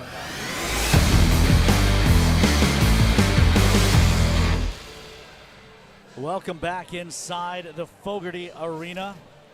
Second intermission brought to you by Four Bears Casino and Lodge. We've got a special guest. To see if we can get him on camera closer to me. There we go. David Nesberg, Toro alum, in for the intermission report. Nezzy, obviously a tough break there, that 2-minute 5-on-3. Yeah, definitely. Especially in the game being down 2-1 already. I think that's a tough bounce, and I was hoping to see him get out of it, still down 2-1, but unfortunately Maryland can put one in there. So, your first year outside after leaving the Toros. Update fans on what you've been up to. Yeah, so I going to St. Mary's University in Winona, Minnesota. So about an hour 50 from my hometown of Faribault. So nice being close to home. Are you playing hockey there as well? Yep, I'm on the hockey team. I actually took a redshirt year, just for my health-wise and everything, kind of let things settle down a bit, and then basically just practiced and worked out and stayed out of games. But yeah. Awesome. Well, you've been in the room with Cody Campbell quite a lot over your Toro career. If you were to guess what he's saying to the guys back in the room, what do you think Cody Campbell's message is here with 20 minutes left to save the season? I think he'd be telling us there's still time to put 2 in here to tie it up. And then, like we've talked about before, do or die. So nothing to lose, nothing to hold back. And I think he'd be telling them that they should be confident with all the firepower they have in that room. So, you played with a lot of the guys on this team. I imagine that's a big part of why you're here. Oh, yeah. Yep. How happy were you as an alum to see this group just make it this far, regardless of the outcome of the next 20 minutes? I was pumped. We never got this far in my 2 years. And I'm glad that this group that I got to play with, some of these guys are experiencing that. And it's huge for the community, as we can see. You got all the fans that are driving down from Minot, so I think it's just awesome to see. Hey, you want to talk about big supporters, by the way. I think Patrick Nesberg has to be our biggest supporter on the broadcast. I'm going to be honest with you. At what point did you realize he was all in on the Ken and Noah show? Pretty quickly, yeah. He loves hockey, so he's always been such a big supporter. Even my rookie year, after he had his heart attack, he was in the hospital. He's tuning in the games in the hospital, so it's a huge thing for him, and I think that just shows even like I'm not playing in Minot this year, and but just shows how much it means to him to support. Yeah, you spent 2 years as a Toro. Means you played 2 years with Trevor Stahowiak, 2 years with Colby Volk, 2 years with a lot of guys, and you look at Trevor Stahowiak as a captain. Possibly only 20 minutes left in his Toro career. What did Trevor bring to the room and bring to this organization from a teammate's perspective? He was always positive. I mean, he never gets too down. He's always a guy that you can lean on. You always know what you're going to get out of him, and he's always working. He's going to work. He's going to be a leader. So I think that's what you're going to see here. He's a guy that's going to be leaned on heavily here. How about Woogie, another guy that you got to spend 2 years with? Turns around this year, breaks the single-season record for goals by a defenseman, leads the entire NAHL defense group with goals. Did you see that coming out of him this year after your 2 years, where I think he only had 2 in his 2 years playing with you? Yeah, honestly, I was always confident in Woogie and what he could do. I always saw his potential in my 2 years, so it's awesome to see it kind of coming to form here for him. You've watched this game all night long. You've seen, the way the clutching and grabbing from Maryland. You've seen the way the Toros have still and for significant stretches controlled play. You've been a hockey player a long time. What are you looking for if you're coming into this third period? What do you feel like the guys got to do maybe a little bit better to draw this one even? I think definitely you got to stay out of the stuff after the whistle. Like you said, they're grabbing a lot, so you got to keep your feet moving. Try to stay out of the stuff, keep your feet moving, maybe draw some penalties. Like we've seen, we have a good power play, so I like the odds of us being on the power play, so keep the feet moving, try to draw some penalties. All right, well, Nezzy, thanks for coming up and talking to us for a few minutes. Always good to see a Toro alum, especially a guy who gave so much over his 2 years and put in a lot of hard work, and happy to see you hopefully get back in the lineup for St. Mary's in the fall. Thank you. Yeah, I appreciate you guys having me. Thank you. That was Toro alum David Nesberg. We are going to send you out to commercial. When we come back, we'll drop the puck. Period number 3, 20 minutes left for the Toros to save their season.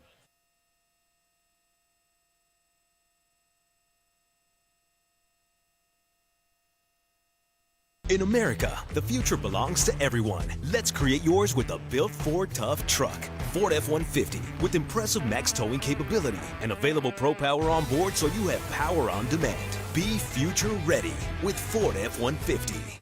I think we have some pickles downstairs.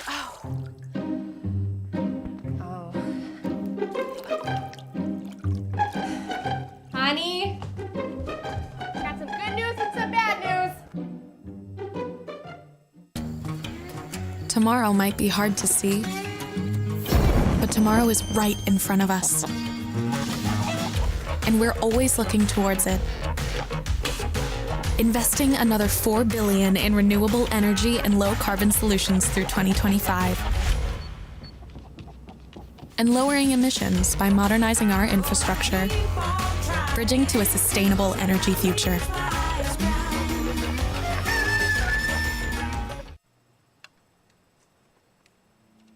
Precision gives you an edge. We offer state-of-the-art therapies to target cancer, which means fewer side effects and more of you living life.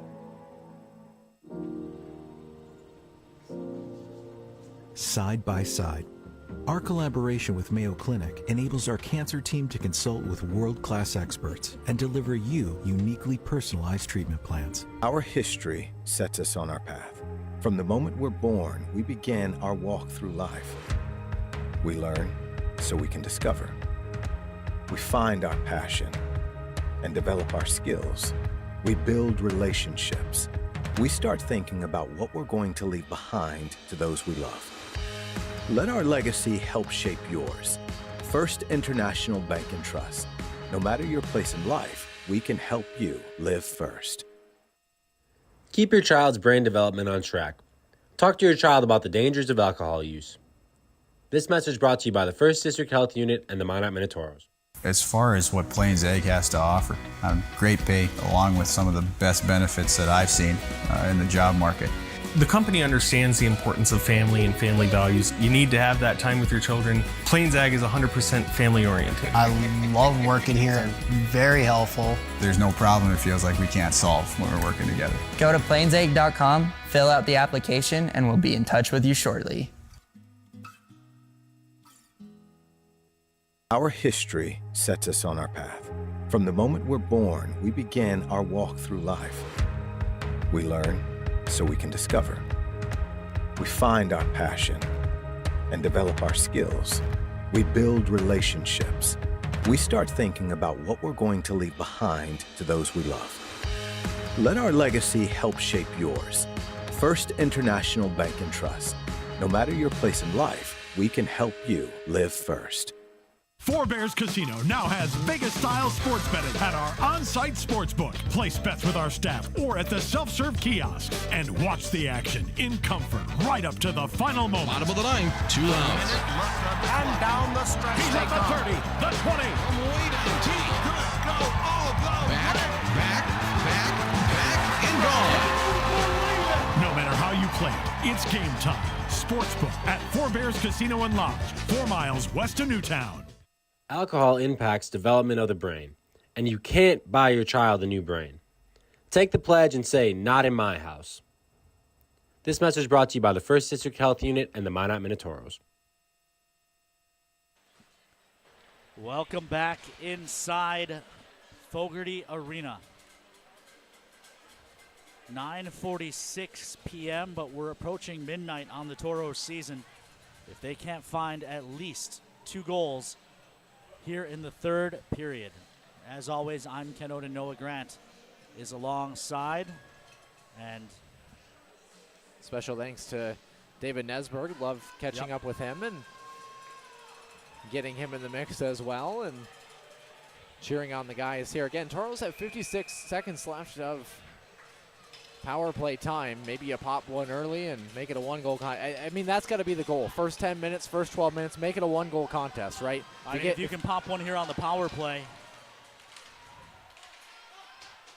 that'd be huge. Looking for success for North Dakota clubs. In case anybody missed it, spoiler alert, final in the USHL, the Fargo Force, Clark Cup champions. This is across. Kettinen holds. Banks up top for Lettinen. Long shot. Deflection out front goes to the corner for Zwiecki. Kettinen all alone on the backside there if that puck gets through. This is Kettinen holding now. Kettinen walks to the middle. Shot. Poke out front. Doesn't go for Zwiecki. And now Luca Mel grabs a Toro. 25 seconds left in the man advantage, and this is where, again, you just have to stick with the process. Keep hammering pucks toward the net. Second and third chance opportunity. You'll take a look like that. It wasn't the most threatening, but it caused a rebound, caused a scrum in front. You never know what's going to happen, and that's where we're going to get to a point as we tick down, depending on the score. Start to take a little bit more chances. See a guy like Weston Knox. Defensemen are going to start activating a little bit more. I mean, Cody Campbell's not going to go out without a fight. Draw to the left of Lepak. Dawson nose to nose with Luke Janis. Toros control the draw. Mahler trying to walk in. Backdoor play. Rugi was in too deep. Sorry, that was Stahowiak. Jammed ahead. Casey, gloves down to the stick. Casey holding, leaves off far side.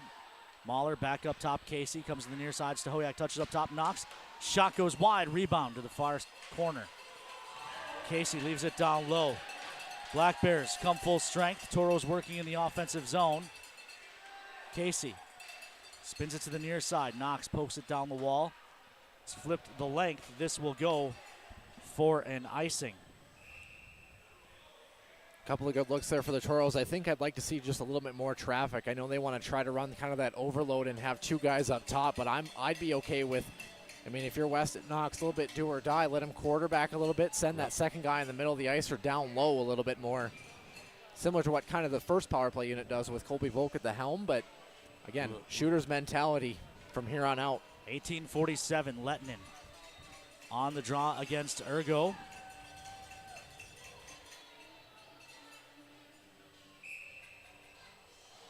They've warned Maryland a lot.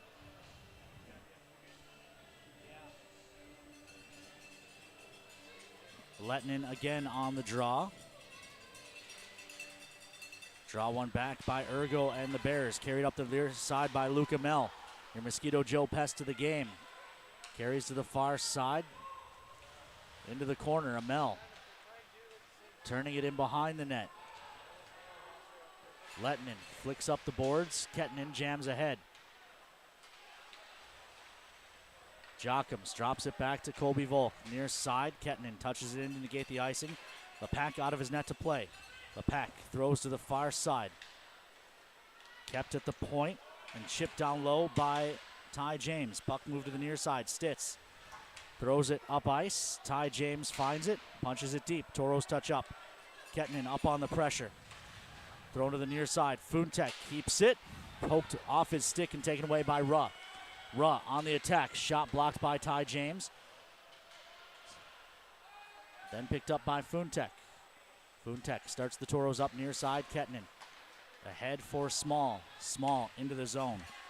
Small tied up with Houston. Meanwhile, Bear taken down by Gordon. They go sliding into the cage, which draws a whistle. Don't think there's going to be a call on the play, though. Good crashing the net there from the Toros. Thought they maybe could have earned one there. Shots now 34-27, 4-0 for the Toros to start here. We're not even barely 2 minutes and 20 seconds in right now. They're taking the draw out to neutral because it was Colby Bear who slid into the goaltender. He was equally tied up with Gordon, nonetheless. I don't know that this is an appropriate song, but draw in front of the Toro penalty box. Bear and Stern. Amell finds it, throws it ahead.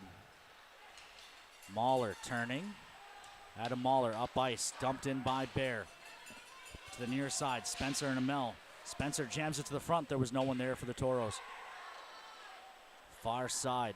Yeah, certainly I think the mental capacity here is it's going to have to be earned from the Toros, right? Yep. It's going to be heavy sledding. Just got to kind of stick through it and see if you can buy a bounce, buy a call, buy whatever it is. Knox after his own dump, and it's rung to the far side. It'll get out to neutral. Colby Volk.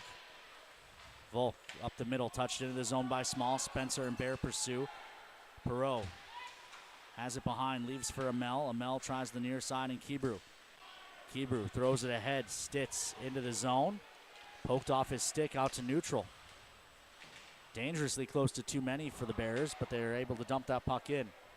Colby Volk ahead. He missed the mark, and Houston takes over. Dumps it in cross corner.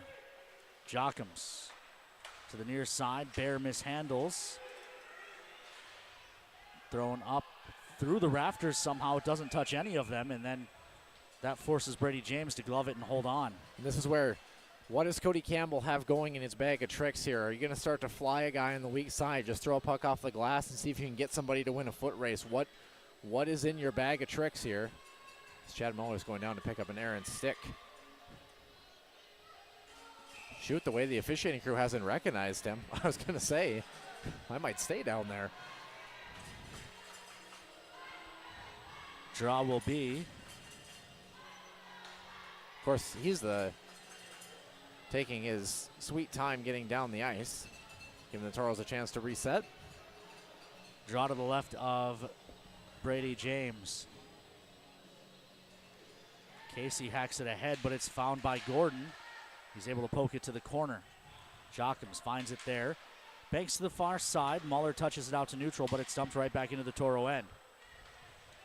Puck thrown to the near side. Dawson touches it into the zone. Gordon gets there first, however. Plays behind the net. Far side. Taken away by Casey, but he couldn't find the handle. Thrown to the Toro blue line. Open wing. Stitz around Funtek. He's got El Bashir going to the front. Sliding breakup by Colby Volk. Ruge finds this puck. Lost it in front. Good poke by Funtek. Flicked ahead. Dawson. Dawson couldn't quite catch that cleanly.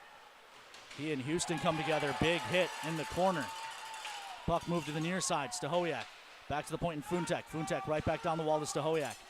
Stahoyak Works a cycle up high with Casey. Casey tries a backdoor play. Tied up was Nick Zwiecki. Couldn't get his stick to it. It was good defense by Houston. Dumped down into the Toro zone. Gibbs behind his own net. Holds. Tries the far side. Stahowiak. Into the zone. Zwiecki. Throws it deep. Far side, Ruh. Up the wall. Zwiecki takes it away. Fires it in behind the net. Down low is Stahowiak. Wrapping it. Throws it in front. Rebound. Comes back to him. He's tied up by Ruh. Puck underneath Stahowiak. Eventually dug out by Ugo. And thrown all the way down. This will go for an icing. And, of course, guess what? All 5 Black Bears change. Yeah, good opportunity there, though. That's exactly what the Toros need to do. Outnumber at the point of attack. You win a puck battle, curl play towards the net. First chance doesn't get through, and then how did he get that shot off? Stahowiak, while he was falling, still almost curled it back against his body. 14:50 left. This angle should look good. Like, I can't believe he got that shot off. Draw to the right of Lepak. Shot 6-0 right now in period number 3. Perreault behind his own net. Back to the near side. Luke Amell. Luke Amell hoists that deep. Back on it is Knox. Knox tries the far side. Mahler ahead for Lettinen, who touches it into the zone. Kettinen after it. Thrown to the near side. It's right back out. Arm is up for icing. And the Toros win the race. And again, Black Bears try to change one.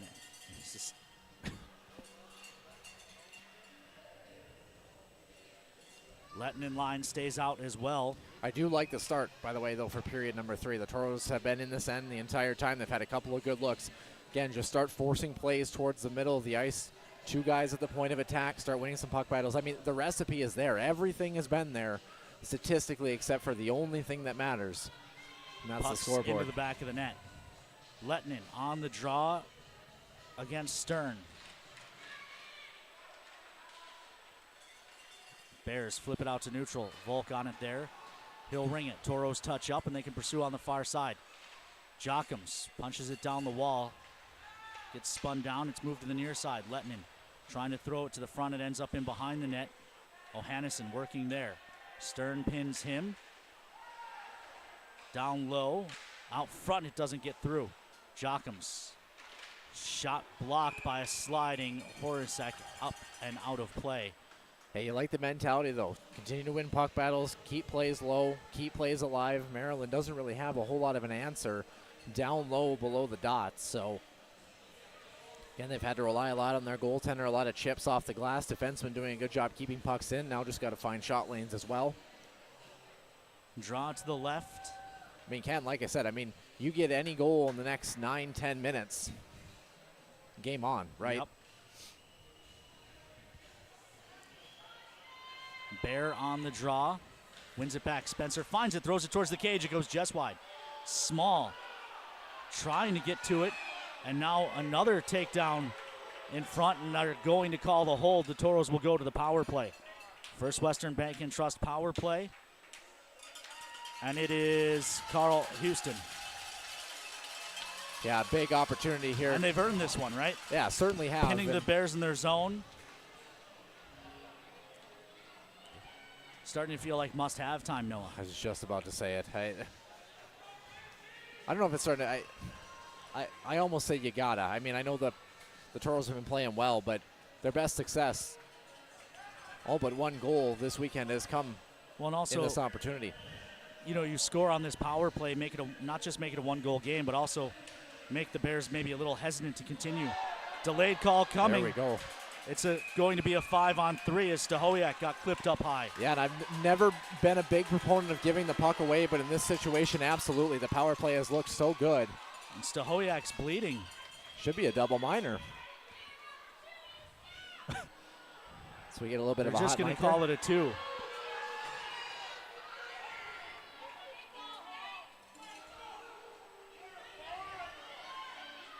Like, blood is blood. I'm only a nurse, but It's going to be just a 2. Toros trying to get 4 out of it, but honestly, 2 minutes of 5-on-3. Cash in on both ends of this, and it's a whole new game, right? Yeah. What a glorious opportunity. We talked about the Toros having a tough bounce at the end, well, 6 seconds lost, but other than that, same opportunity. Oh boy, Ken. Well, Nick Sawecki, the man to keep an eye on. He's going to take the draw. He hacks it sideways. Toros control up top for Volk. No and now way. O'Hannison took the stick out of the hands of Johnson. And it'll be a 4-on-3 power play for the Toros without Jack O'Hannison.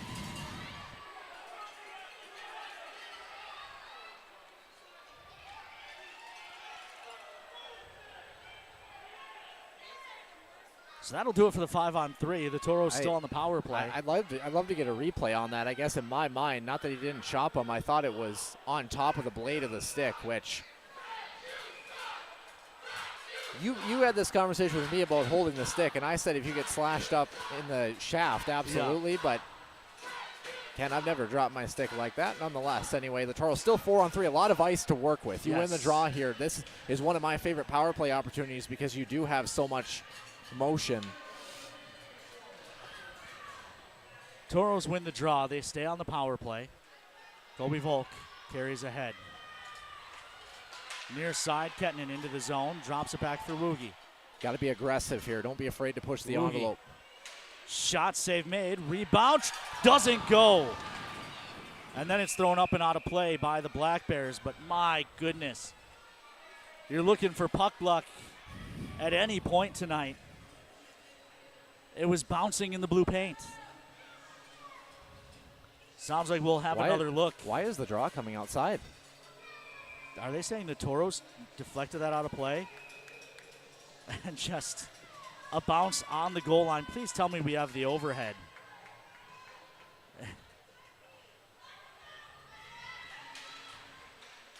Nonetheless, Bears win the draw and clear at the distance. Yeah, and Toros will be on the kill at some point for 5 seconds. So don't forget, I mean, it's really basically like coincidentals at this point. This is Kettinen in. Drops it to the point in Woogie. Woogie cross for Lettinen. Back to the near side, Kettinen. Kettinen. One-timer for Lettinen and getting across. Yeah, Nick Sawecki all alone in front there, by the way. I know Kettinen went across, and it was a very good look. Quality I think we're going to have another look. But almost you go for the redirect in front. Left all alone. 1:09 left in the power play. Then we'll go 4-on-4 for 6 seconds. And then 5 seconds of kill for the Toros because of how close together all those penalties were called. Dawson controls the draw. Toros bank it back to Knox at the point. Weston Knox leaves off far side. Pass is deflected and it goes out to neutral. Knox back on it. Knox speeds ahead, gains the line. Knox can't cut to the middle. Hebrew takes it away. Sends it down the ice. 49 seconds left in the Toro power play. Yeah, and important just, again, isolated defender in some capacity here. One more chance to set up. Carried ahead, Dawson hands off Casey. Casey into the zone. Stepped into. Puck caroms down the wall and then gets cleared.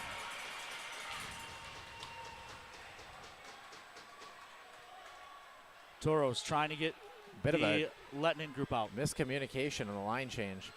This is Kettinen. Quickly up ice. Kettinen leaves near side. Lettinen. Lettinen squeezes through. Has possession. Toros will set it up. That's 11 left on the power play. This is Woogie. Woogie lost it. Poked away from Kettinen. Races on the other way. That'll do it for the Toros power play. Kebrew turns it over to Kettinen. We're 4-on-4 for 2 seconds. Toros technically shorthanded now, but they'll get a man back and forth. Meanwhile, Zwecki's shot blocked up and out of play. Toros are full strength as All well. the penalties have expired. Toros still trail by 2. 11:36 to play in regulation. Yeah, and if the Toros get another power play opportunity, just can't be afraid to force something up the middle of the ice. Take what's given a little bit. I know you're looking for the perfect cross-seam pass, but man, a shot in a scoring area inside the dots below the top of the circle. Take it. Bear on the draw against Stern. Bear tries to win it forward, gets upended. Puck to the near side. Funtek keeps it. Funtek down the wall for Small. Small throws it in front. That missed everyone. Ty James down the wall, tries a shot, blocked off by traffic. It ends up in the near corner. Spencer trying to shovel it to Small. Small keeps it, gives to Ty James. James comes back across for Spence. Spence tries a shot, save made. Bear on it in the corner. Everything to the net. Bear tackled behind the net, no call coming. This one thrown up and out of play for a whistle. Faceoff should be just outside the zone on the offensive side. Again, if you're curious, shots 9-0. Toros in period number 3. I can't reiterate it enough how much better the Toros have played tonight. Like, everything has been better. I mean, one egregious mistake on the second goal and a tough call for the power play marker. Other than that, Emmons and Ruh on the draw. Trevor Stahoyak just got chopped in the face on the draw by Janis. Now they're going to warn Stahoyak. wow, it's also at some point, if you don't drop the puck, the guys are just going to joust till you do.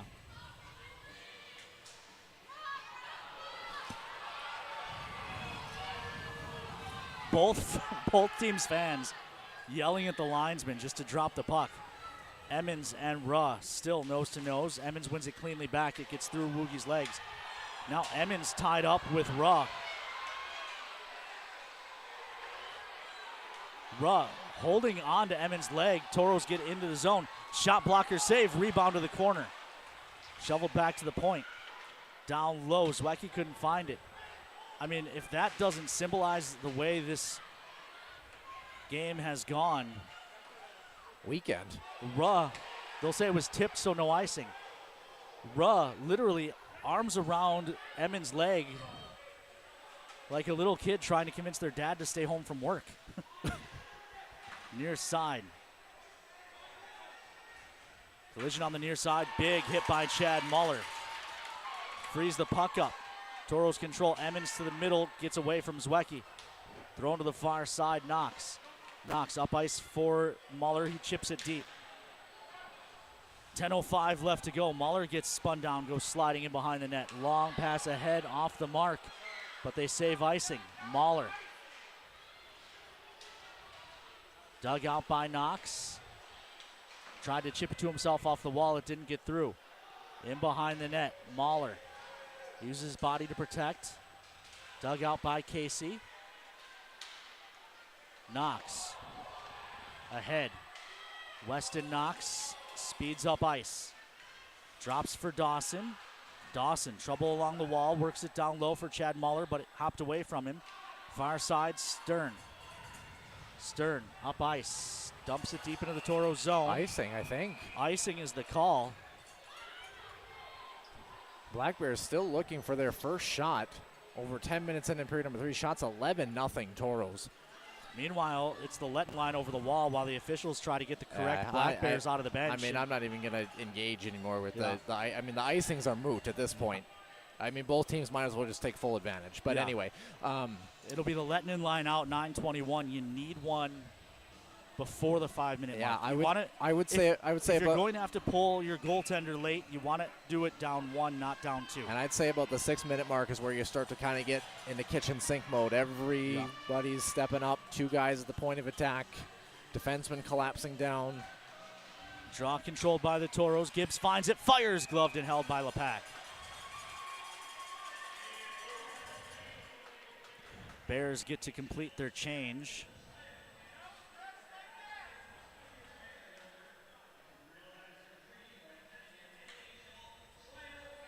Draw will be to the right again of Lepak. 9:17 left to go here in the third.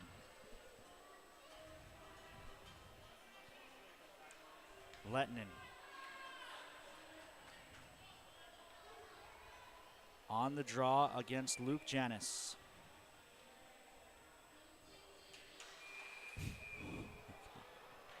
$9:17 to go. We'll try this again.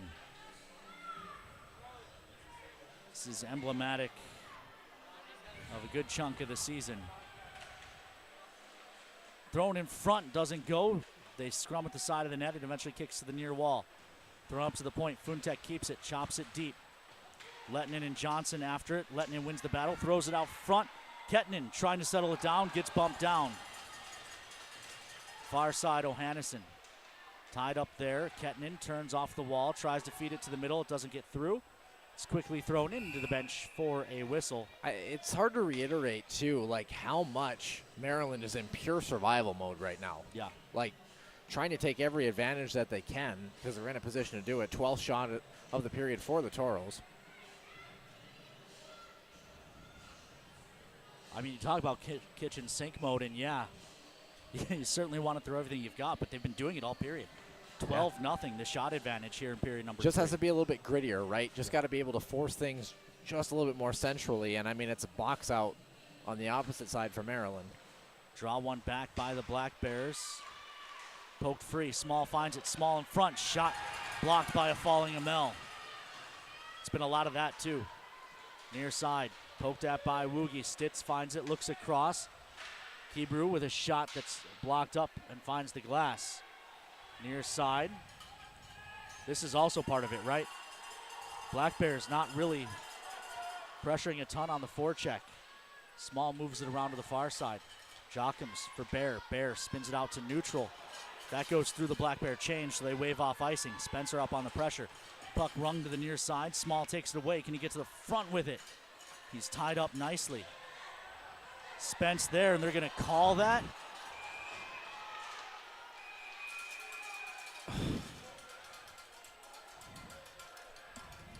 .804 left to go in period number 3. I mean, he got hit and fell 3 seconds later.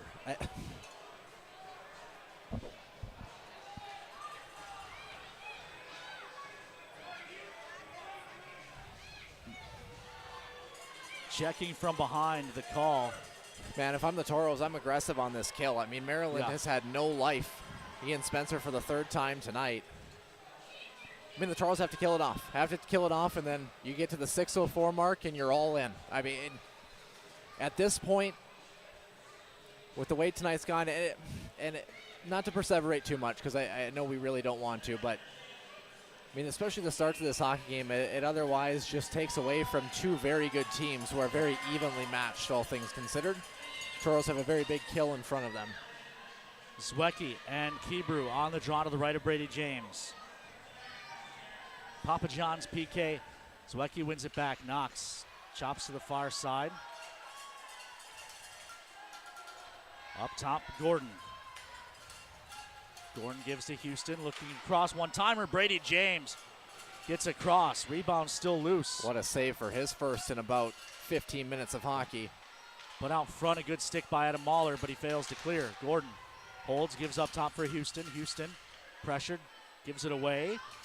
Shot blocked by Mahler, but the Bears hold the zone. Stitz drops it down low. Without a stick, by the way. Actually still blocked that shot. Blocked it up and out of play, did Zwiecki without a twig. Yeah, new penalty kill unit on here too. You're gonna get the penalty kill unit here, and then you'll get one more before the end of the kill. Do you consider a Kettinen Lettinen PK group late in this? Down 2 with 7:25 to play. Well, I like the Will Dawson pick because I think it's a responsible mix of speed and skill. I think like Jack Ohannesson is a guy that I would think about. Or maybe Lettinen, Ohannesson. Try and get something going the other way. Or maybe you just want the kill and then you're all in after that. But Bears win the draw again. Stitz. Far side, bank back to Stitz. Stitz in front, touch for Houston, steps into it, fans on it. Taken away, Funtek fails to get that up ice for Dawson. Dawson with a big hit on the near side, touched up top. Kebrew looks across, one-timer coming. It's in.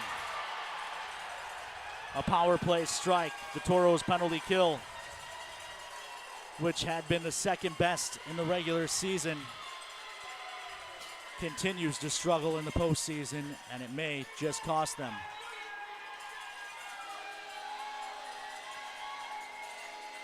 Well, Noah, 7:01 North Dakota time left on the clock. Toros down 3.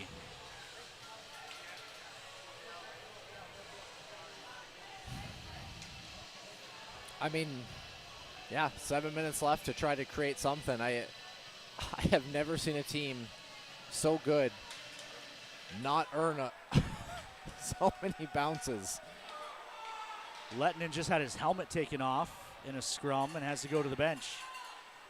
Puck rung to the near side. Weston Knox pinching up, but it's out to neutral. Yeah, and again, the Weston Knox mentality here. Look, Weston comes to the bench without a stick. Look, I mean, Weston Knox is up on the forecheck. I mean, you're sending 4 guys in the zone. Leave 1 guy back. Down low. Casey digging near side. It gets by. Carried ahead by Ergo. Ergo hit by Knox. The puck gets deep. Brady James leaves it for Mahler. Mahler gives to Knox, and the Toros start up ice. Knox carries over the red and the blue. Knox drives the net, puts it in front. No one home on the backside. Mahler there for the Toros, but he's taken off the puck before he can play it. Dawson with a big hit. Pass tipped on the way across. Bouncing puck. Toros getting the line. Mahler feeds Casey. Casey in behind. Tries to tuck it. He does. Casey pulls the Toros back within 2.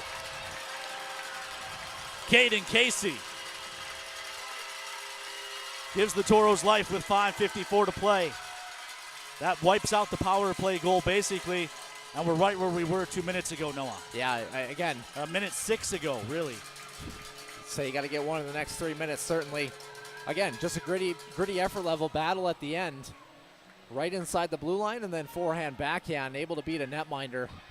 Again, the mentality doesn't change. You're still sending 4 guys at least.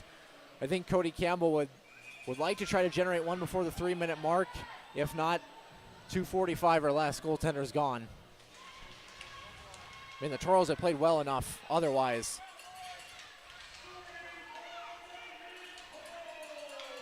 Knox dumps that in on net, and Lepak will take the whistle. 5:43 left to play. Toros still down 2.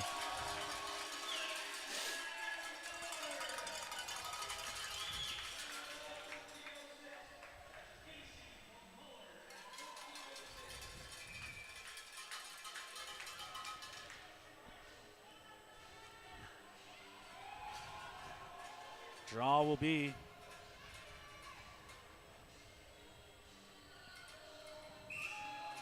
Emmons. Will take the draw against the captain, Hebrew. Emmons wins it back. Zwiecki touches for Knox. Knox carries down the wall. Wires gloved and held on to. Not gloved. It came out of the glove. Yeah.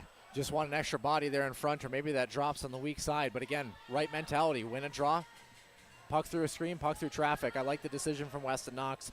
Every play is going to have to match that.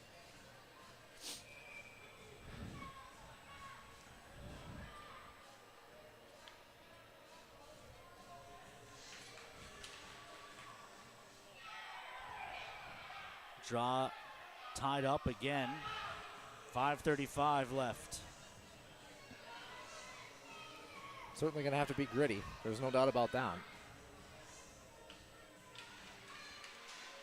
Puck kicked to the corner. Stahowiak knocked down as he pursued. And the Bears ring this out to neutral. Mahler keeps it free. Knox after it. Knox moves it to the near side. Zwiecki. 5:21 left in the Toros season unless they find 2. Dumped in by Emmons, but the Black Bears are on it. Stahowiak pressures. Can he free it up? Zwiecki does. It's jammed in behind the net. Luke Amell will be the first to it, though.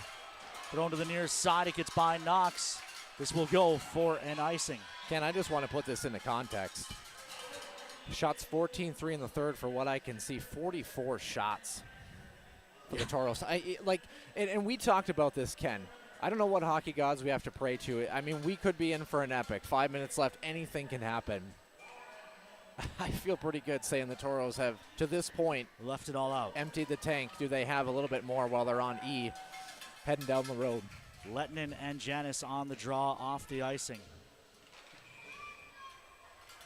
Another bad drop by the linesman, and he pats himself on the chest to say, my bad, but that cost the Toro a second. They started the clock. They tell the score box to hold it. We hope they do. Lettinen and Janis again. Lettinen wins it back. Ohannesson hacks it to the net, but it's blockered aside. 300 seconds left in the Toros season unless they can tie this up. Thrown out to neutral, Ty James. Gloves down to the stick, leaves to the near side, and Woogie. Woogie dumps it, it'll ring. Should stay inside though, no, because it went off the glass and then although it doesn't, the indication doesn't seem like it. So they'll take it back out to neutral. Yeah, 2 to 3 forwards on every puck. When do you take Brady James from the blue paint? Anything under 3 minutes. The Toros' possession has been good enough that I think you take a chance. Lettinen and Kebrew on the draw in neutral. A pair of 24s go nose to nose. Puck into the zone, quickly just flipped down the ice. This will go for an icing. Toros will change it up. Dawson line, Casey Muller. Knox and Mahler.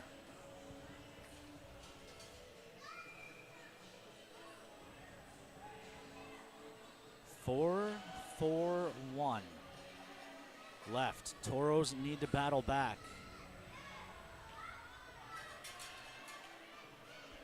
Kebrew and Casey.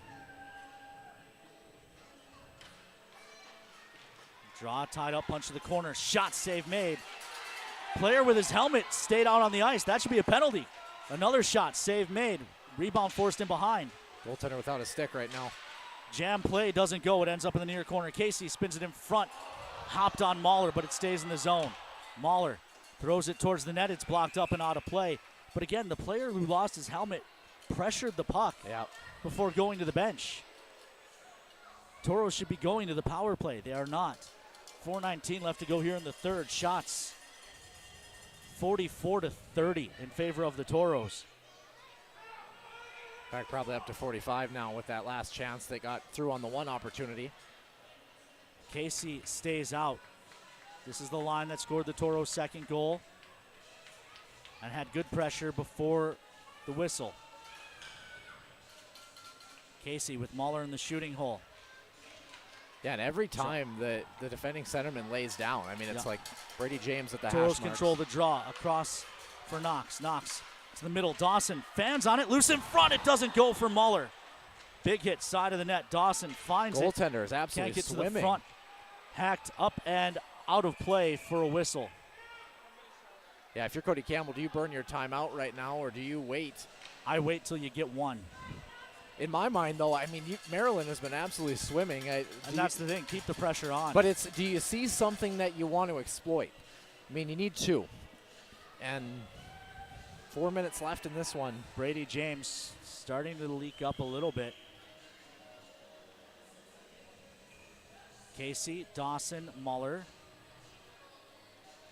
Yeah, exactly. I know you got Muller a guy in the Knox. shooting hole, but just get somebody to come in to support that face-off. Well, yeah, I think right now you know Kebrew's just going to fall on this. Yeah. One back cleanly. Quick shot doesn't go. Follow-up try. That's hacked up and out of play off a block. It's tipped, so it keeps the draw in the offensive zone. Ohannesson line over the boards. I mean, Ken, if you told me that the Toros were going to have 46 shots on goal and 5 power play opportunities, I mean, and only have 2 goals up on the board. I mean, you'll take it any day of the week. I mean, like, what more can you do? 3:54 left. Lettinen with Ohannesson in the shooting hole. Again, Kebrew on the draw.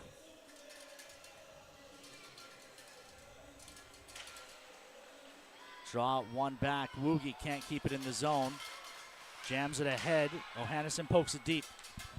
Toros have to get possession before Brady James can break for the bench. Yeah, I think he's going on the next zone entry where they get possession cleanly. Toros touch it up ice. And it's thrown up and out of play for a whistle. 3:34. Defensive zone draw for the Bears. And I think if the Toros win this, Brady James breaks. Yeah. See what he does. He's still in his crease right now. Hasn't encroached yet. No motion from Cody Campbell or Tyler Ebner at this point. Maybe they feel comfortable with the pressure the Toros are getting. Oh, now he's starting to creep out here. Cody Campbell signaling. I think he's waiting to see how the draw goes. Poked forward in Lepak over the top.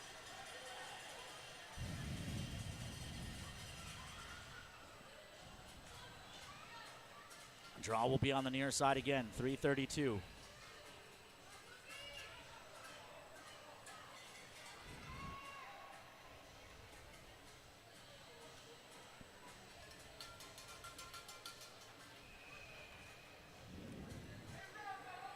Maryland doesn't have their timeout, the Toros do. Lettinen will take this draw. Woogie behind Lettinen. Ergo to take it for Maryland. Tied up, jammed towards the middle. Bears find it.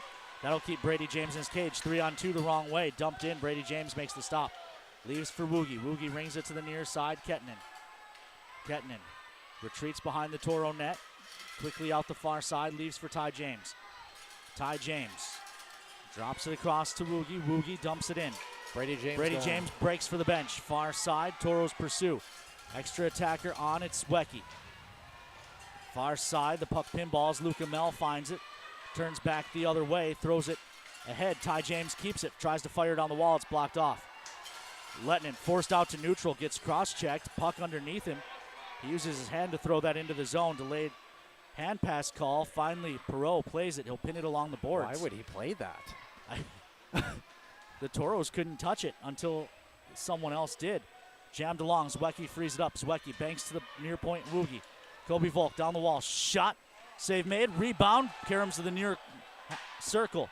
Banked down the ice. Ty James finds it. What is the whistle for? Are the Toros going to the power play? I don't know. I have no idea what that conversation was. What was the call? But Brady James back on the ice, so I would think not. I think Maryland's net came off behind the play.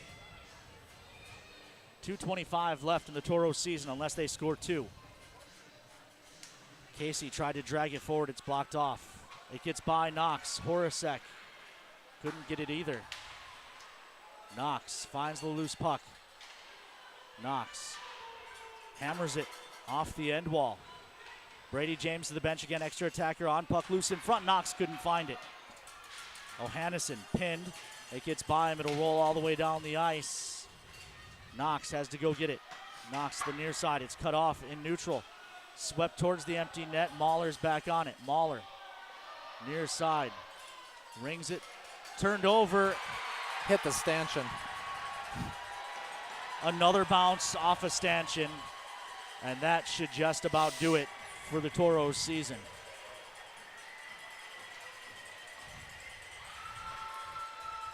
An attempted ring around the glass, hits a stanchion, goes right to a Black Bear, who's able to tuck it home. It's like Cody Campbell still having a conversation with Brady James. Well, at this point, margin of victory doesn't matter, right? Yeah. You might as well pull him and try and get more.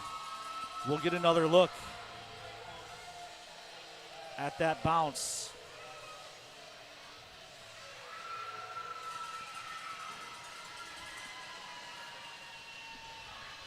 Thrown up the wall, it hits a stanchion and comes back right to the side of the net.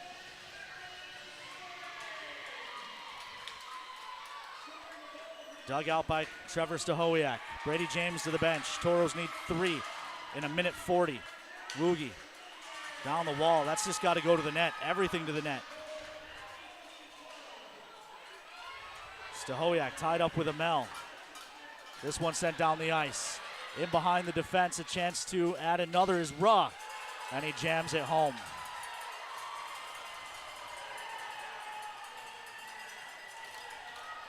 That will make it 6-2.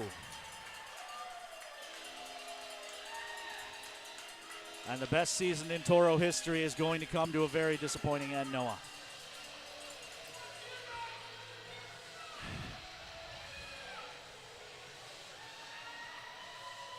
Yeah. I mean, we'll have a chance to talk about it basically from a minute 21 down, so we might as well start now. Let's get the first point out of the way. Poorly officiated.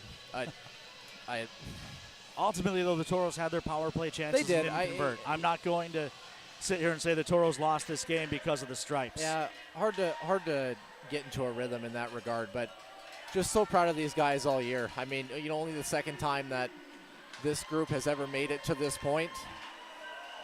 I mean, the best team in Toro history couldn't buy a single bounce, in 2 hockey games, and they deserved every bit of something of it. And you look at the shot totals in this third period. 17-5, a 47-32 margin.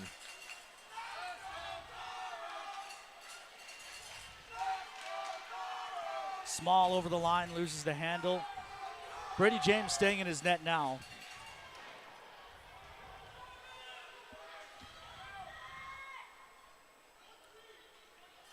Funtek holds behind his cage. I feel for the Toro 20-year-olds. Near side, Spencer into the zone. Spence turns. Looks across. Emmons couldn't get free. Like the compete level at the end as well, too, Ken. Shot tipped up and out of play. Final 8 seconds. I think you'll see all the 20s on the ice, or as many as they can get, potentially. Well, it's going to be Knox and Mahler, Emmons, Stahowiak, and Nick Zawecki. Only fitting Trevor Stahowiak is on the ice for the end here. And we've talked a lot about him throughout the entire season.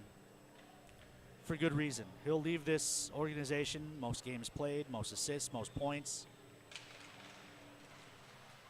As he fires one up and out of play, and that shows, it stays in, I guess. That shows you Trevor Stahowiak, never one to quit. And the horn sounds to end this one. And that will do it for the Toros season. We'll keep it here.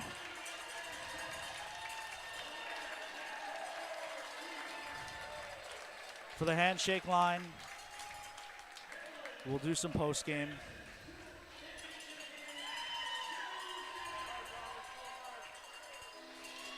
The Toros season ends in the Robertson Cup semifinal. They lose the best of 3 series, 2-0. Yeah, Nick Zawecki, Trevor Stahowiak, Chad Muller back in the lineup tonight. Will Dawson, Nicholas Kettinen, Joel Lettinen, Colby Bear, Pavel Funtek, Rylan Jacobs, and Brady James. Of course, other 19-year-olds possibly not coming back as well with college commitments. And this team could look very much different next season, to say the least.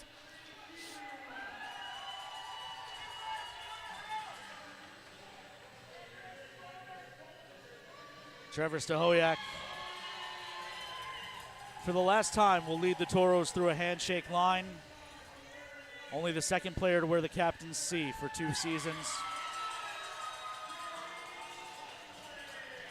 Yeah, so proud of these guys. Ken, I mean, you talk about this group and how exciting it was for us to call these hockey games. Just knowing this team was good. Just knowing this team was complete from front to back and everything in between. But they ran into a team that was here last year that was on a mission.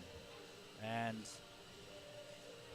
who knows how to play the game within the game. I mean, the rules are the rules, well. And it's like you're free to exploit them as much as you can get away with. And that's not taking anything away from their effort level. I think just statistically and pace of play alone, the Toros deserved a better fate tonight. Yes. They didn't yesterday.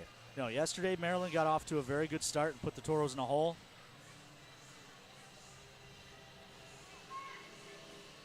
The Toros. Actually, watching the handshake line here, a lot of good handshakes for Luca Mel. Yep. A lot of guys showing a lot of respect for him.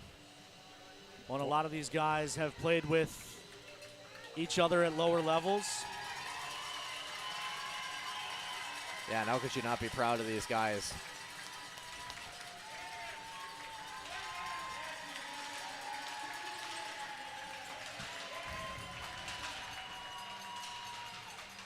Yeah, I mean, the 4 best teams in the NAHL.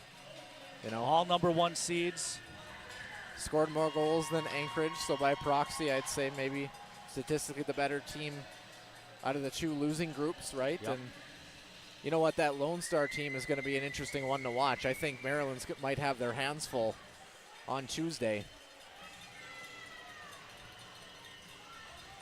A well-oiled machine, and don't forget, by the way, Lone Star, John Emmons' brother. Yeah. In the lineup. I mean, not to say we root for one versus the other, but I mean, I can't think ahead to Tuesday right now, Noah. My thoughts are with the guys down on the ice. How about Chad Muller coming back from his injury? Yeah. Being an absolute force in this game.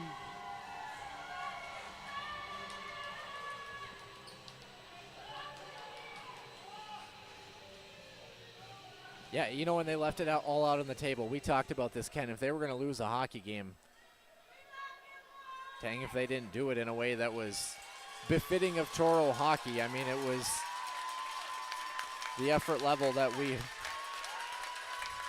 were accustomed to seeing.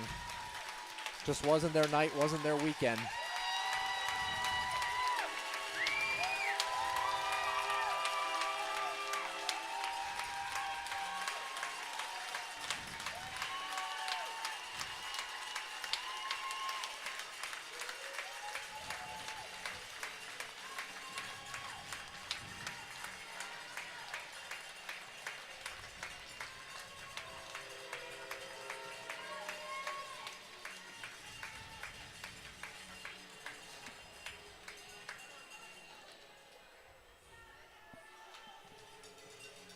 Fantastic send-off by the Toro fans for the best team in Toro history. Certainly not the result they wanted, but final shot totals in this one, 47-32 in favor of the Toros. They left it all out. That's funny the way the game works, right, Yeah. Ken? You know, we talked about that 2018 team.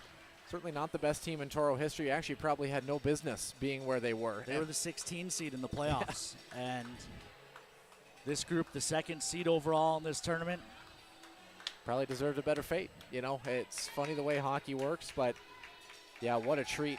You know, we got, 10 extra games of hockey. Yeah. And what a treat it was. Only the 3rd time, really the 2nd in terms of statistically this team lost 2 games in a row, Ken. Trevor Stahoyak will be the last Toro off the ice, I hope. Well, Woogie and Brady James will all step off. No, I don't think we need to go through all the scoring in this one. At this point, it doesn't matter. Yep. Nick Zwiecki gets a goal for the Toros. Caden Casey gets a goal for the Toros. It's not enough. A few bad bounces. But ultimately, a lot to be proud of in this Toro season. Yeah, absolutely. Most goals scored by a team, fewest goals allowed by a team, most wins by a team, most points by a team, fewest regulation losses by a team, 2nd Central Cup in franchise history, a host of individual records. Just couldn't quite get it done here at the Robertson Cup semifinals. Yeah, it takes a lot, right, to win a championship. You got to have a lot of things go your way. You got to have a lot of bounces go your way. It takes a lot to ride what I still arguably would say is one of, if not the toughest division in the Central. Yep. And be on top of that grouping for the majority of the season. And Noah, I think that also is part of it. Why we see so few champions from the Central is it is such a battle to get through the Central Division. Yeah. But and to only lose 1 game in the playoffs and to do it in overtime. Yeah. Right? Like, I mean, a lot to be proud of with this group. A lot to be proud of with our front. Just, Toro fans, record attendance this year. everything about this season, fantastic, except for this finish. I think that even with this finish, the Cream and Cardinal faithful will look back on this year with happy and positive memories. And speaking of looking back with happy and positive memories, Noah, this unfortunately brings an end to our partnership, at least on a full-time basis. May have you in on a fill-in basis every now and again in the future, as long as life keeps you in Minot. But Noah, I wish we could have done 2 more games together.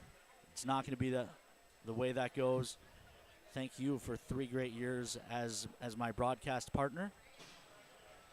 And look forward to seeing you around the rink as we move forward. Yeah, I've bittersweet moment. For you at least, you know what the plan is next year. Who knows? This could be the last hockey game I ever do. Could not be. Have to see how the Toros do next year. I can tell you this, though, Ken. Around the rink, like you mentioned, I've already renewed my season tickets for next year. Big supporter in this group, and could be a very different looking group, but I think with Cody Campbell and Tyler Ebner at the helm, they've got a really bright future ahead of them.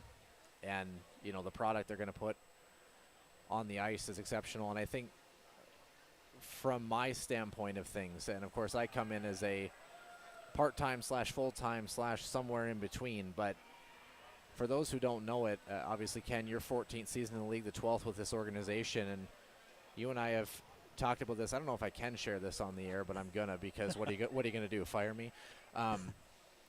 You know, the first couple of years, you weren't here for year 1, but I mean, year 2, you talked about losing over $250,000 in revenue, and the ability for this organization to not only continue to trust the process and to be able to go from a one-man show into the product that we've had, the great work that you and Kobe, Sebastian, Anthony, you know, Emma, JR, all the guys and gals down in the stats crew, all the rink staff that make games happen, the front office staff, merchandise.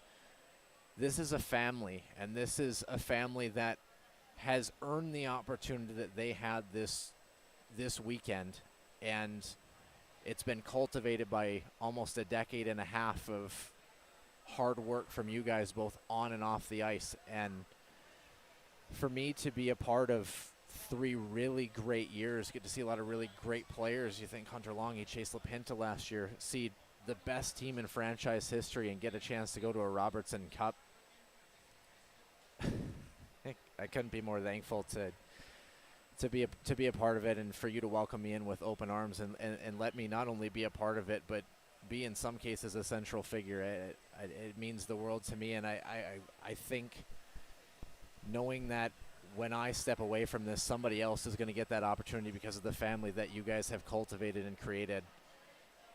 Couldn't be more thankful. And if you're a player out there who wants to play, and I can't think of a better place to be than in Minot. So from the bottom of my heart, Ken, I thank you, and I look forward to seeing you around the rink again. And I think anytime we meet, the rhythm will probably be the same. We'll probably be talking for hours when it's all said and done. So. For sure. Well, thank you, Noah. If you don't mind, I'm going to close this myself. Yep, you're good. You know, Noah mentioned the family aspect of this organization. It's got me a little bit choked up as I look to my left. This may or may not be my final full-time season on the mic as well. Not sure what the future holds. I do know we have some different plans for the start of the season for the broadcast for next year. I look to my left, I think about the family aspect of this organization. I can't be more proud of this group, of not just the hockey players, but everyone in our organization. You know, Noah mentioned when I first got here, it was a one-man show. Brad has now come to Minot for the whole seasons. Our front office has grown significantly, and none of that would be possible without Toro fans.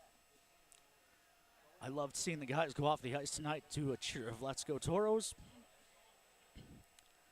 And I look forward to seeing all of you back in the Magic City in a couple of days and around the rink next fall.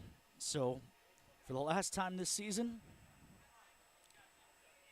for Noah Grant, for Kobe Brault, for the rest of the crew here at Fogarty who helped bring you this game,